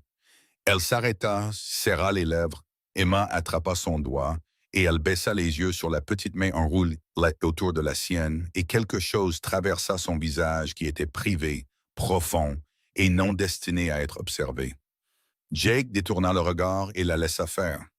Consuelo était dans la pièce voisine, et elle sortit quand elle l'entendit, portant le sac en toile qu'elle avait préparé la nuit précédente, qu'elle posa maintenant sur la table avec l'air de quelqu'un qui a pris une décision. « Je reste, dit-elle. Jake la regarda. « Pas ici, précisa-t-elle, à Caldwell Flats, mais je ne fuis pas. » Elle le regarda fixement.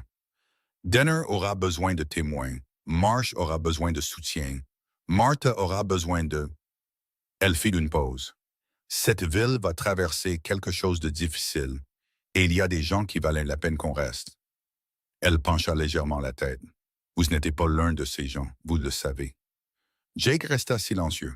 « Vous avez un endroit où aller, dit Consuelo. Ce n'était pas une accusation. C'était la simple observation d'une femme qui lisait clairement les gens. Vous aviez un endroit où aller avant de sortir cet enfant de là, et maintenant, elle regarda Emma, maintenant, votre endroit où aller est différent. La famille de Clara, dit Jake. Il le dit à voix haute pour la première fois, et c'était comme poser quelque chose. Morrison, Saint Joseph, Missouri, William Morrison. La tête de Martha se releva brusquement. Il a écrit des lettres pour savoir ce qui est arrivé à sa fille, dit Jake. Il va le savoir, le témoignage de Denner, le procès, tout va sortir. Il regarda Emma, cet enfant aux yeux sombres et aux poings serrés sur son pain, qui n'avait absolument aucune idée de ce qui se décidait autour d'elle. Il devrait savoir pour Emma. Il devrait savoir qu'elle est vivante. La cuisine était très silencieuse. Il pourrait de la vouloir, dit Martha avec précaution. Il pourrait, dit Jake. Que voulez-vous? Demanda Martha. C'était de la question. Jake tourna son chapeau dans ses mains. Il regarda Emma, qui avait abandonné le pain, et le regardait maintenant avec l'expression concentrée et évaluatrice qu'elle lui donnait depuis le ruisseau. Ce regard qui semblait constamment recalculer quelque chose, arrivant constamment à une conclusion dont elle était satisfaite. Que voulez-vous? Il avait arrêté de se poser cette question il y a longtemps. Il s'était forcé à arrêter parce que les choses qu'il avait voulues et perdues avaient rendu le désir trop cher pour continuer. Une femme enterrée à 26 ans, un fils qui n'avait pas vécu 3 jours. Il avait recouvert ses tombes, était parti vers l'ouest, avait continué à avancer et s'était dit que ne pas vouloir était une sorte de liberté. Debout dans la cuisine de Tom Aldridge avec ce bébé qui le regardait, le mensonge de tout cela était si évident que ça le fit presque rire. « Je veux qu'elle soit en sécurité, » dit Jake, « quoi que cela exige. » Ce n'est pas une réponse, dit Martha, sans méchanceté. « Je sais. » Il remit son chapeau. « Je dois aller à Saint-Joseph. » Danny apparut dans l'embrasure de la porte. d'où il avait apparemment écouté avec une impudeur concentrée particulière à ses 14 ans. Je ne suis jamais allé dans le Missouri, dit-il. Jake le regarda. Tu as une maison ici. Green a pris ma maison, dit Danny. Pétélagère maintenante. Il croisa le regard de Jake avec une franchise plus vieille que ses années. Vous avez dit que j'étais nécessaire sur les routes secondaires. C'était hier soir. Je peux encore être nécessaire, dit Danny. Je connais les chevaux. Je peux cuisiner en route. Je ne mange pas beaucoup. Il fit une pause. Et si vous traversez le Missouri avec un bébé, vous aurez besoin de quelqu'un pour le tenir pendant que vous vous occupez du cheval. Jake regarda ce gamin, 14 ans, père mort, maison prise, debout dans une embrasure de porte, argumentant pour être inclus dans quelque chose qui allait être dur, long et incertain. Et il pensa à ce que cela signifiait de n'avoir rien qui vous attache nulle part et que quelqu'un vous offre une direction. Il connaissait ce sentiment exactement. « Prends ton sac de couchage, » dit Jake. Danny disparut. Consuelo lança à Jake un regard qui disait plusieurs choses simultanément et ne dit à voix haute que « Soyez prudent. »« Je le suis toujours, » dit Jake. « Vous ne l'êtes catégoriquement pas, » dit Consuelo, « mais j'apprécie la tentative. » Martha se leva et transféra Emma dans les bras de Jake avec la fluidité particulière de quelqu'un qui l'avait fait pendant des heures et il était devenu efficace. Emma attrapa immédiatement son col, trouvant sa prise préférée. Et Jake sentit son poids s'installer contre lui comme il avait commencé à le faire. Comme quelque chose qui avait sa place là, comme quelque chose qui avait toujours été destiné à y aller. Et il avait juste mis beaucoup de temps à arriver. « Si William Morrison, » commença Martha. « D'accord, » dit Jake, « quand je saurai quelque chose. » Elle hocha la tête une fois, sèchement, puis elle fit quelque chose qu'il n'attendait pas. Elle posa une main très brièvement sur la tête d'Emma, lissant les cheveux sombres en arrière, et elle dit quelque chose de si bas qu'il faillit le manquer. « Je suis désolée, ma chérie, » dit-elle au bébé. « Je suis désolée de ne pas avoir parlé plus tôt. » Emma la regarda avec ses yeux sombres et sérieux, attrapa une poignée de la chemise de Jake et ne dit rien, ce qui était peut-être la réponse la plus digne qui s'offrait à elle. Ils quittèrent Caldwell Flats une heure plus tard. Jake sur Smoke avec Emma contre sa poitrine, Danny sur son propre cheval avec le calme prudent d'un jeune homme essayant de ne pas montrer que quitter la seule ville qu'il ait jamais connue lui coûtait quelque chose. Jake n'attira pas l'attention dessus. Il comprenait que parfois, la chose la plus respectueuse que l'on puisse faire pour le chagrin de quelqu'un est de ne pas le nommer. Ils partirent vers l'est. Le premier jour fut simple. Les routes étaient étanches, la chaleur était gérable. Et Emma voyageait comme les bébés voyagent apparemment quand ils en ont assez vu, résignés, alertes, parfois opiniâtres, mais fondamentalement adaptables. Elle dormait contre la poitrine de Jake par longues périodes, se réveillait, réclamait de l'attention et se rendormait. Et Danny la tenait pendant les pauses avec le soin hésitant et concentré de quelqu'un à qui on n'avait jamais confié quelque chose de petit et de fragile et qui était déterminé à ne pas le laisser tomber. « Elle est plus lourde qu'elle n'en a l'air, » dit Danny le premier après-midi en déplaçant Emma avec précaution. « Les choses les plus importantes le sont souvent, » dit Jake. Ils campèrent la première nuit près d'un ruisseau qui coulait lentement et chaudement, rien à voir avec Redstone Creek. Et Jake s'assit avec Emma pendant que Danny faisait un feu. Et il la regarda à la lumière du feu et pensa à Saint Joseph, à un homme nommé William Morrison qui tenait une quincaillerie et avait passé 6 semaines à écrire des lettres auxquelles personne ne répondait, à ce à quoi cela ressemblerait quand Jake franchirait cette porte. Il avait répété la conversation par fragments, différentes versions. Certaines se déroulaient bien, d'autres non. Dans la pire version, Morrison jetait un coup d'œil à Emma, voyait le visage de sa fille et le regardait et s'effondrait complètement. Et Jake devait rester là, tenant d'un bébé dans la maison d'un étranger dans le Missouri, sans aucune idée de ce qui allait suivre. Il avait été dans des situations plus difficiles. Il n'arrêtait pas de se le dire. Le deuxième jour, ils atteignirent la petite ville d'Ellsworth et Jake envoya un télégramme à l'adresse des Morrison à Saint Joseph. Il fut bref.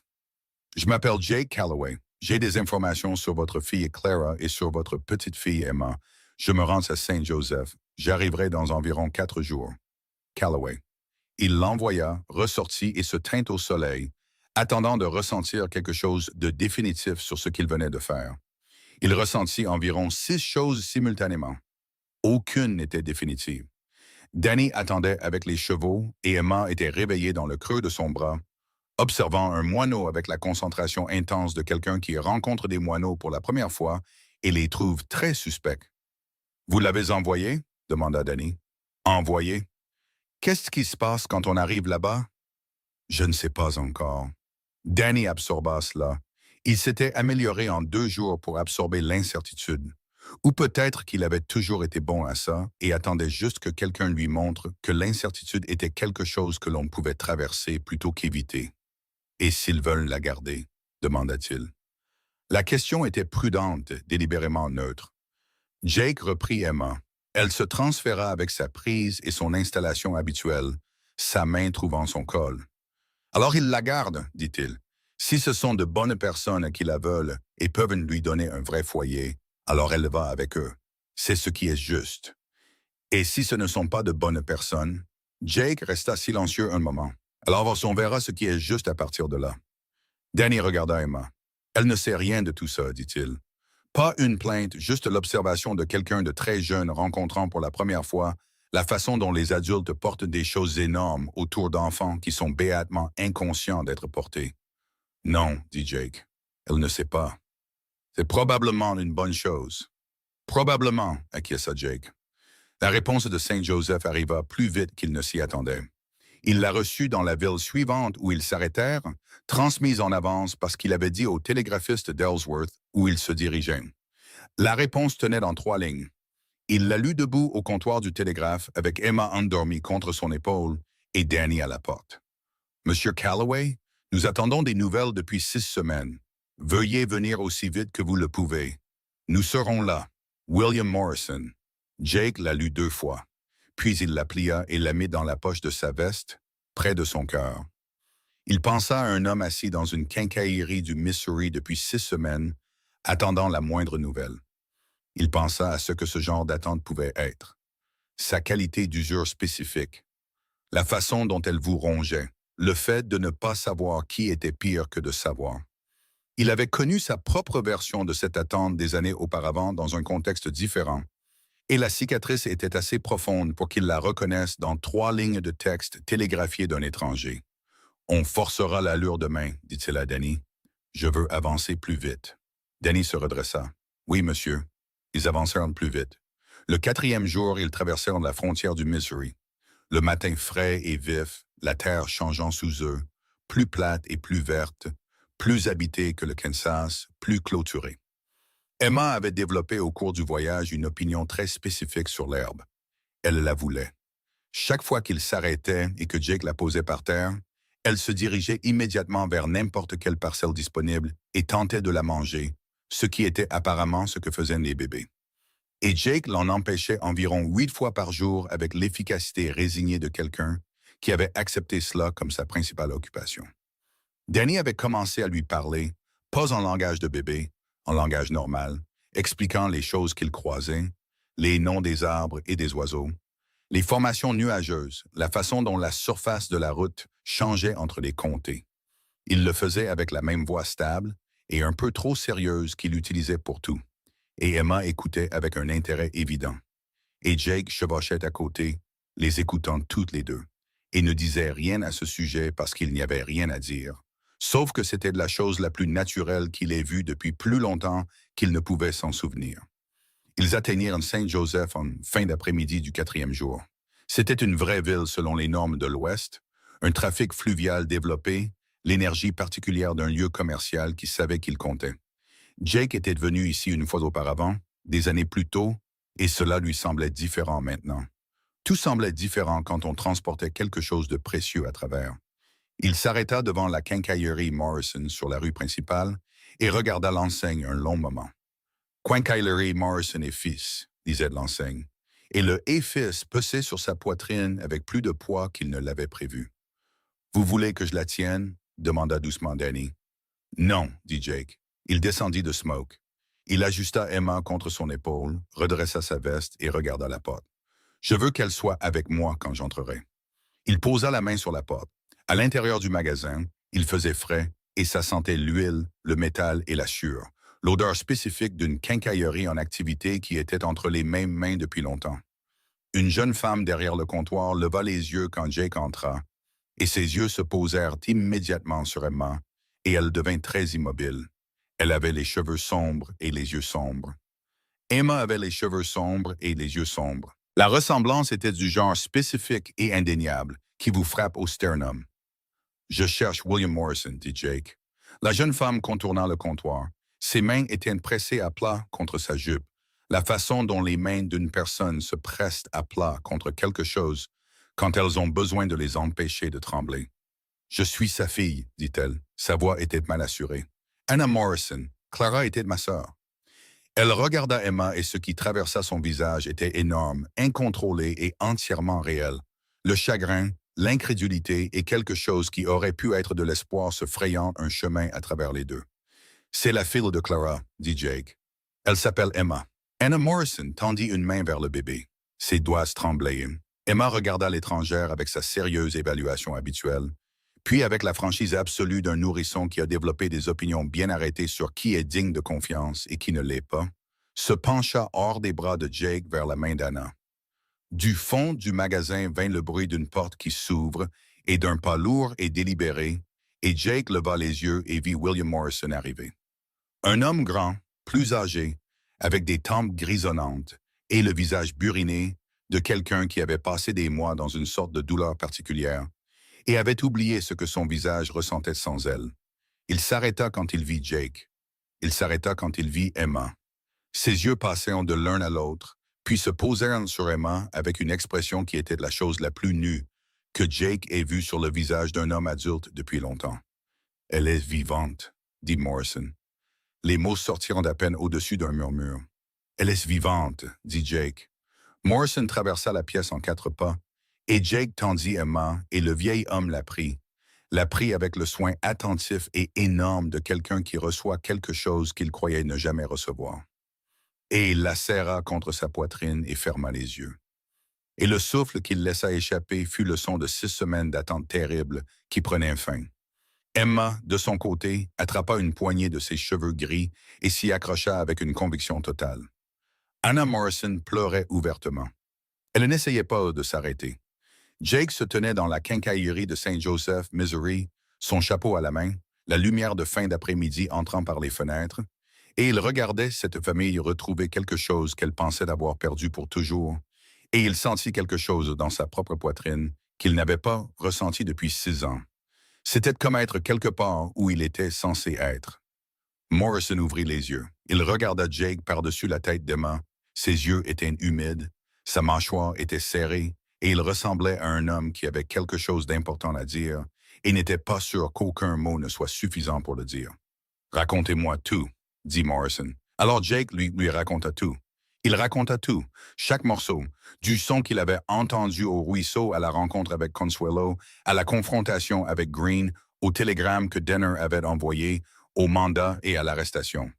Morrison était assis en face de lui à une table dans l'arrière-salle de la quincaillerie, avec Emma sur ses genoux et Anna à ses côtés. Et il écouta sans interrompre, ce qui était la marque d'un homme qui comprenait que la forme complète d'une chose comptait, et que l'interrompre avant de la voir ne ferait que vous coûter la compréhension. Quand Jake eut fini, la pièce fut silencieuse un long moment. Morrison baissa les yeux sur Emma. Elle s'était endormie contre sa poitrine de la manière calme et absolue qu'elle avait, comme si elle avait décidé que c'était acceptable et que c'était final. Sa grande main était courbée autour de son dos, la tenant stable, et il la garda immobile même après qu'elle se soit installée, comme s'il avait peur que bouger ne brise quelque chose. Clara l'a mise à l'eau elle-même, dit Morrison. Pas une question. Il l'avait compris du récit de Jake. Il le dit comme un homme dit quelque chose qu'il a besoin d'entendre à voix haute avant de pouvoir commencer à le porter. Elle essayait de lui donner une chance, dit Jake. C'était une femme courageuse. La mâchoire de Morrison se serra. Elle avait 23 ans. Sa voix était très basse et très contrôlée, de la manière dont les choses sont contrôlées quand la force derrière elle est trop grande pour le contenant. Elle avait 23 ans et j'aurais dû. Il s'arrêta, serra les lèvres. Elle m'a écrit en avril une lettre. Elle disait qu'elle allait bien. Elle disait que le Missouri était trop froid et qu'elle était contente d'être au Kansas. Il fit une pause. La lettre ne lui ressemblait pas. Les mots étaient justes, mais le sentiment derrière était faux. Je me suis dit que j'étais stupide. Il leva les yeux vers Jake. Je me suis dit que j'étais stupide. Vous ne pouviez pas savoir, dit Jake. J'aurais dû y aller, dit Morrison. Simple, final, le verdict d'un homme qui avait été son propre juge pendant 6 semaines et ne demandait pas d'acquittement. Anna tendit la main et la posa sur celle de son père, celle qui ne tenait pas Emma. « Papa, dit-elle doucement. Il retourna sa main et tint la sienne. Puis il regarda à nouveau Jake, et ce qu'il y avait sur son visage maintenant était plus difficile à lire, compliqué, superposé. L'expression d'un homme travaillant sur quelque chose qui n'avait pas de réponse claire. « Que voulez-vous » demanda Morrison. La deuxième fois que quelqu'un posait cette question à Jake en 4 jours. Il n'avait pas eu de bonne réponse la première fois. Il n'était pas sûr d'en avoir une meilleure maintenant, sauf que les 4 jours de route, la vue de cet homme tenant Emma et le son de ce souffle que Morrison avait laissé échapper quand il l'avait prise pour la première fois. Tout cela avait clarifié quelque chose en Jake qui était flou depuis le ruisseau. « Rien, dit Jake. Je suis venu l'amener à sa famille. C'est tout ce que je suis venu faire. » Morrison l'étudia. Un homme parcourt 6 jours de route avec un bébé qui n'est pas le sien et ne demande rien. Il le fait quand c'est la bonne chose à faire, dit Jake. Et après, insista Morrison, vous retournez vers l'ouest. Vous retournez à quoi? À bouger. Jake ne répondit pas immédiatement. La réponse honnête était qu'il ne savait pas. Et il était devenu plus à l'aise avec le fait de ne pas savoir au cours des 4 derniers jours qu'il ne l'avait été depuis des années, ce qui était soit un signe de croissance, soit d'épuisement, et probablement les deux. Il y a un procès qui arrive, dit Jake. Denner aura besoin d'un témoignage. Je devrais retourner à Caldwell Flats pour ça à un moment donné. Alors vous resterez, dit Morrison. Cela sortit comme une déclaration, pas une question. Jake le regarda. Pardon? Vous resterez ici jusqu'au procès. Vous resterez ici et... Morrison fit une pause, semblant s'entendre, semblant se recalibrer. Il baissa les yeux sur Emma et les releva sur Jake. J'ai une chambre. Elle n'est pas grande, mais elle est propre. Vous dormez par terre depuis 4 jours. Il le dit de manière pratique, factuelle, avec l'émotion contenue d'un homme qui exprimait son attention par la logistique parce que l'autre manière était trop difficile en ce moment. Restez au moins quelques jours. Anna regardait Jake avec les yeux de sa mère. Les yeux de Clara, réalisa-t-il, la même constance sombre qu'il regardait depuis 4 jours. Et elle dit doucement, « S'il vous plaît. » Jake regarda son chapeau sur la table. Il regarda Emma dormant sur la poitrine d'un grand-père dans une quincaillerie de Saint-Joseph. Il regarda Danny dans l'embrasure de la porte, qui était resté là tout le temps avec l'immobilité attentive d'un garçon qui sait quand il est témoin de quelque chose d'important et ne veut pas le perturber. « Quelques jours, dit Jake. Morrison hocha la tête une fois. Un poids sembla se détacher de son visage. Et il serra Emma un peu plus fort. Le lendemain matin apporta la première vraie complication. Jake était à l'avant du magasin, aidant Morrison à réempiler une livraison de bois, parce qu'un homme qui reste quelque part trouve quelque chose d'utile à faire de ses mains. Et c'était apparemment la chose disponible quand un homme en costume élégant franchit la porte avec l'allure particulière de quelqu'un qui a l'habitude d'être la personne la plus importante dans n'importe quelle pièce où il entre. Il se présenta comme Harlan Cross, avocat à Topeka, et il posa une carte sur le comptoir et sourit du sourire d'un homme facturant quelqu'un 6 $ de l'heure. « Je représente Jonas Green, dit Cross. Je crois comprendre que vous êtes Jacob Calloway. » Jake posa le bois. À côté de lui, Morrison s'était figé. « Je le suis, dit Jake. Mon client, dit Cross, conteste la validité du mandat émis dans le comté de Harlan pour des motifs d'irrégularité de procédure. Il est actuellement libéré sous caution en attendant. »« Libéré ?» dit Jake. Cross continua sans heurte, comme si Jake n'avait pas parlé. « En attendant une audience prévue dans 6 semaines, un jeudi. Dans ce contexte, M. Green m'a demandé de transmettre... »« Il est dehors, dit Jake. Il le répéta pour le rendre réel. Cross fit une pause. « Il a été libéré sous caution il y a 3 jours. »« Comment m'avez-vous trouvé ?» demanda Jake. « Mon client a des ressources, dit Cross. La fluidité ne faiblit jamais. Monsieur Green m'a demandé de transmettre qu'il ne vous en veut pas personnellement. Que l'affaire de l'enfant était une situation familiale qui a été mal représentée par certaines parties intéressées et qu'il aimerait résoudre cela tranquillement et à l'amiable pour toutes les personnes impliquées. Il sortit un document de sa mallette. Il est prêt à renoncer formellement à toute revendication sur l'enfant en échange du retrait de votre témoignage. Sortez, dit Morrison. Cross regarda l'homme plus âgé. Sortez de mon magasin, dit Morrison. Sa voix était absolument égale et absolument finale.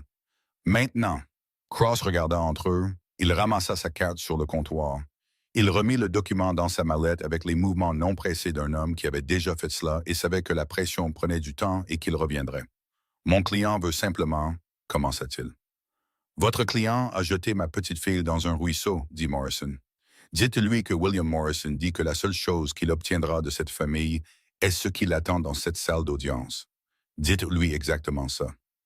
Il contourna le comptoir. C'était un homme grand, et il se déplaçait avec l'autorité tranquille de quelqu'un qui avait construit quelque chose à partir de rien et l'avait défendu à travers les difficultés. Maintenant, sortez. Cross partit. Morrison se tint à la porte après qu'elle se soit fermée, et ses épaules se soulevèrent et s'abaissèrent avec une longue respiration contrôlée.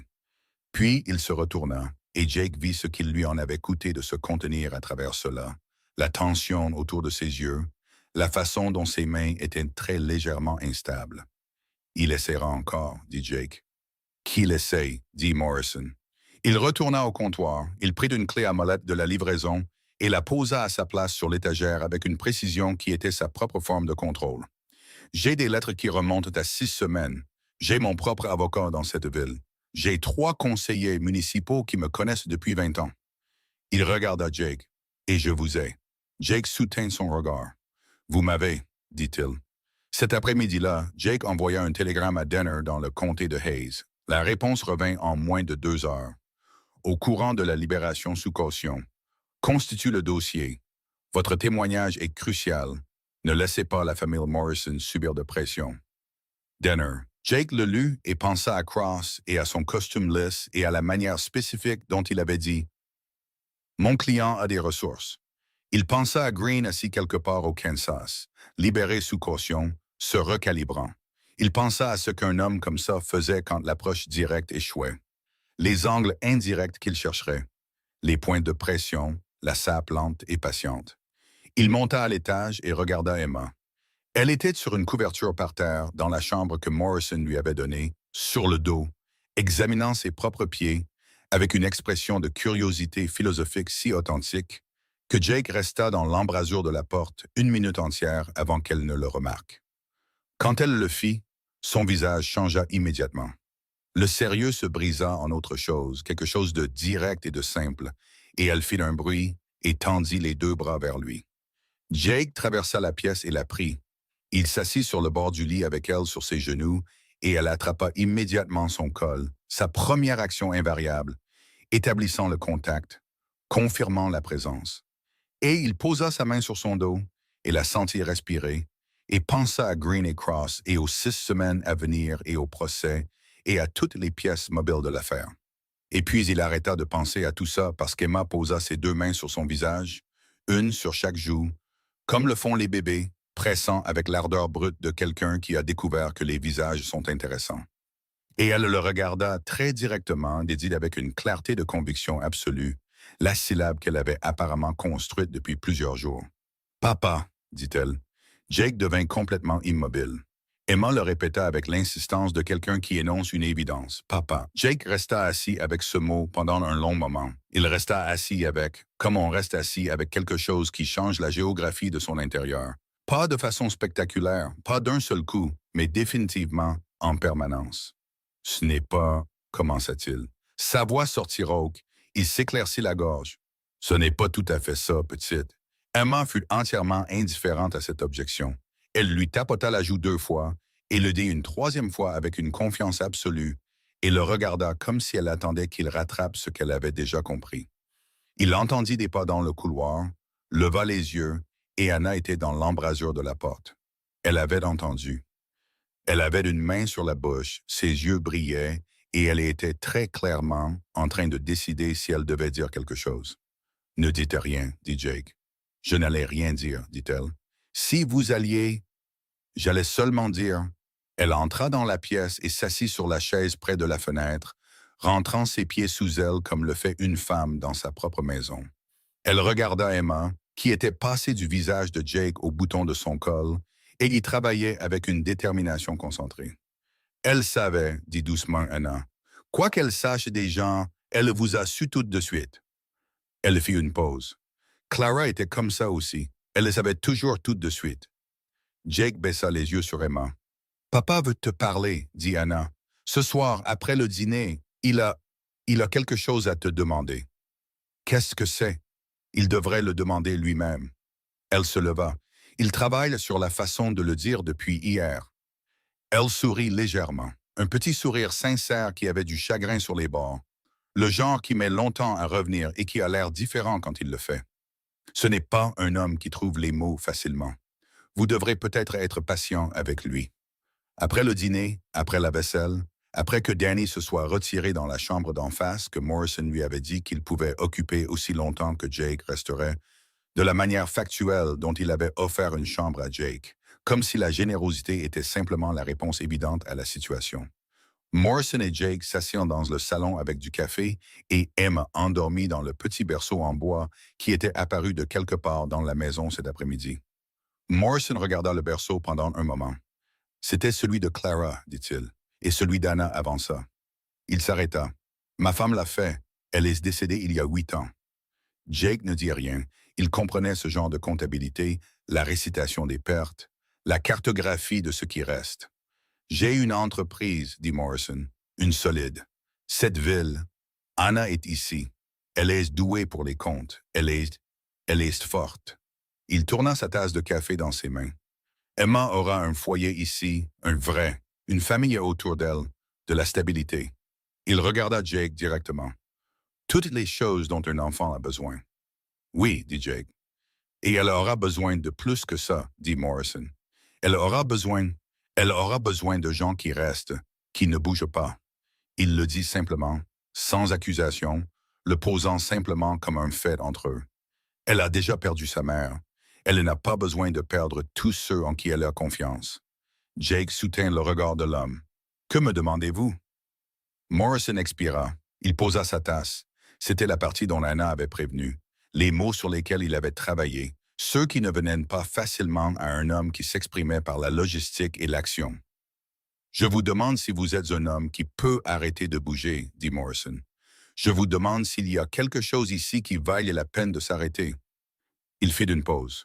J'aurais besoin d'un homme de confiance. Quelqu'un qui sait ce qu'est Green et ce qu'il essaiera. Quelqu'un qui peut témoigner à ce procès, tenir bon et ne pas être acheté ou effrayé. Une autre pause plus longue. Et Emma? Il s'arrêta. Sa mâchoire travailla brièvement.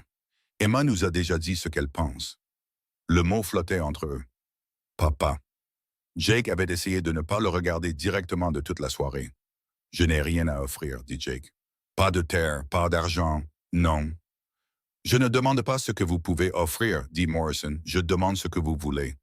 Il se pencha légèrement en avant. Je vous demande ce que vous voulez, Jacob. Pas ce que vous pensez être juste pour elle. Pas ce que vous pensez devoir. Ce que vous voulez. Jake regarda le berceau, les yeux fermés d'Emma, son poing recroquevillé contre sa joue, cette petite vie survivante, totalement certaine. Je veux rester, dit-il. Il le dit doucement, sans cérémonie et sans détourner le regard. Et c'était la phrase la plus vraie qu'il ait prononcée en 6 ans. Morrison se rassit. Quelque chose le traversa. Du soulagement peut-être, ou la satisfaction particulière d'un homme qui avait parié sur une personne et l'avait vu confirmer. Alors restez, dit-il. On s'arrangera pour le reste. 3 semaines plus tard, l'avocat de Jonas Green, Cross, revint. Il revint 2 fois de plus après cela, chaque fois avec un arrangement légèrement différent, une offre légèrement différente, une pression légèrement différente. La 3e fois, il vint avec un document qui tentait d'établir la paternité de Green par l'intermédiaire d'un greffier du comté de Harlan qui avait apparemment été persuadé d'antidater un registre. Jake apporta ce document à Denner, et Denner l'apporta au procureur territorial, et le registre antidaté ajouta une accusation de fraude et d'obstruction au dossier de Green, qui était déjà assez lourd pour plier. Le procès eut lieu en octobre. Jake témoigna pendant 2 jours. Aldridge témoigna. Le Reverend Marsh témoigna. Briggs, à son honneur, témoigna pleinement et sans réserve, ce qui lui coûta son poste, et il tint bon. Le greffier du comté qui avait antidaté le registre témoigna sous immunité et pleura. William Morrison témoigna d'une voix calme et précise sur 6 semaines de lettres, de silence et de ce qu'un homme ressent quand son enfant a disparu et qu'il ne sait ni où ni pourquoi. Les avocats de Green étaient bons. Ils étaient très bons. Ils avaient des ressources et ils les utilisaient. Et il y eut 3 jours au milieu du procès où Jake s'assit dans le couloir devant la salle d'audience, son chapeau sur les genoux, et pensa à la possibilité que cela ne suffise pas, que l'argent, les relations et la machinerie spécifique d'un homme puissant se protégeant pourraient être plus que suffisants pour vaincre la vérité. Le 4e jour, le président du jury se leva et lut le verdict, et le visage lisse de Jonas Green se fissura enfin légèrement sur les bords. Coupable de tous les chefs d'accusation principaux. La sentence fut prononcée 12 jours plus tard. Jake se tenait sur les marches du palais de justice de Hays City après, avec Denner à ses côtés, Aldridge et Martha qui étaient venus pour le verdict. Et il regarda le ciel d'octobre et sentit la fatigue spécifique et profonde qui vient à la fin d'un long combat. Pas la défaite, rien de tel, mais l'épuisement d'avoir porté quelque chose de lourd pendant longtemps et de pouvoir enfin le poser. « C'est fait », dit Aldridge. « C'est fait », confirma Jake. Martha Aldridge le regarda un moment avec ce regard mesuré et direct qu'elle avait depuis le magasin général en août. « Vous retournez chez les Morrison ?» demanda-t-elle. « Oui », dit Jake. Il le dit sans hésitation et sans réserve, et cela seul semblait être quelque chose. Il retourna à Saint-Joseph en 3 jours. Il franchit la porte de la quincaillerie en fin d'après-midi, la poussière de la route sur son manteau et son chapeau à la main, et trouva Anna derrière le comptoir, Morrison au fond, et Emma sur une couverture par terre dans une tache de soleil avec un jeu de blocs en bois qu'elle était en train de renverser à plusieurs reprises parce que le renversement était apparemment tout l'intérêt. Emma entendit la porte, elle tourna la tête, elle vit Jake, elle dit le mot, elle le dit fort, clair, et avec une autorité complète, comme elle disait tout maintenant. « Papa !» Et elle tendit les 2 bras droits dans l'air. Jake traversa la pièce en 4 pas et la prit. Il se tint au milieu de cette quincaillerie de Saint-Joseph, Missouri, avec sa fille dans les bras. La lumière de l'après-midi entrant par les fenêtres, l'odeur d'huile et de sueur et la chaleur particulière d'un endroit qui avait été un foyer pendant longtemps. Danny était à l'étage en train de lire. Morrison l'avait inscrit à l'école 2 rues plus loin, et il y était depuis 3 semaines, furieux contre les mathématiques et s'épanouissant secrètement. Morrison regardait du fond avec l'expression contenue et satisfaite d'un homme qui a vu son pari payé entièrement. Anna avait le visage tourné, mais ses épaules tremblaient légèrement, et Jake décida qu'il le permettrait. Il n'avait rien prévu de tout cela. Il n'avait pas prévu le ruisseau, ni Green, ni Consuelo, ni Aldridge, ni les routes secondaires, ni le télégramme à Saint-Joseph, ni aucun des jours qui ont suivi. Il avait prévu de traverser Caldwell Flats, de vérifier le niveau de l'eau, de continuer vers le sud quand les ponts seraient praticables. Il avait prévu de continuer à bouger, ce qui n'était pas tant un plan que l'absence d'un, la chose que l'on fait quand on s'est convaincu qu'arriver quelque part est plus dangereux que la route. Il s'était trompé à ce sujet. Il s'était trompé pendant 6 ans, et il avait fallu un bébé dans un ruisseau pour le lui montrer. Emma posa sa main sur son visage. Les 2 mains, comme elle le faisait, pressant ses joues, le regardant droit dans les yeux avec ses yeux sombres et sérieux, qui éteignent les yeux de sa mère, les yeux de sa tante, les yeux d'une famille qui l'avait cherchée, l'avait trouvée et ne la laisserait pas partir. « Je sais », lui dit doucement Jake. « Je sais. » Elle lui tapota la joue une fois, comme si elle était satisfaite. Il la serra plus fort et il resta.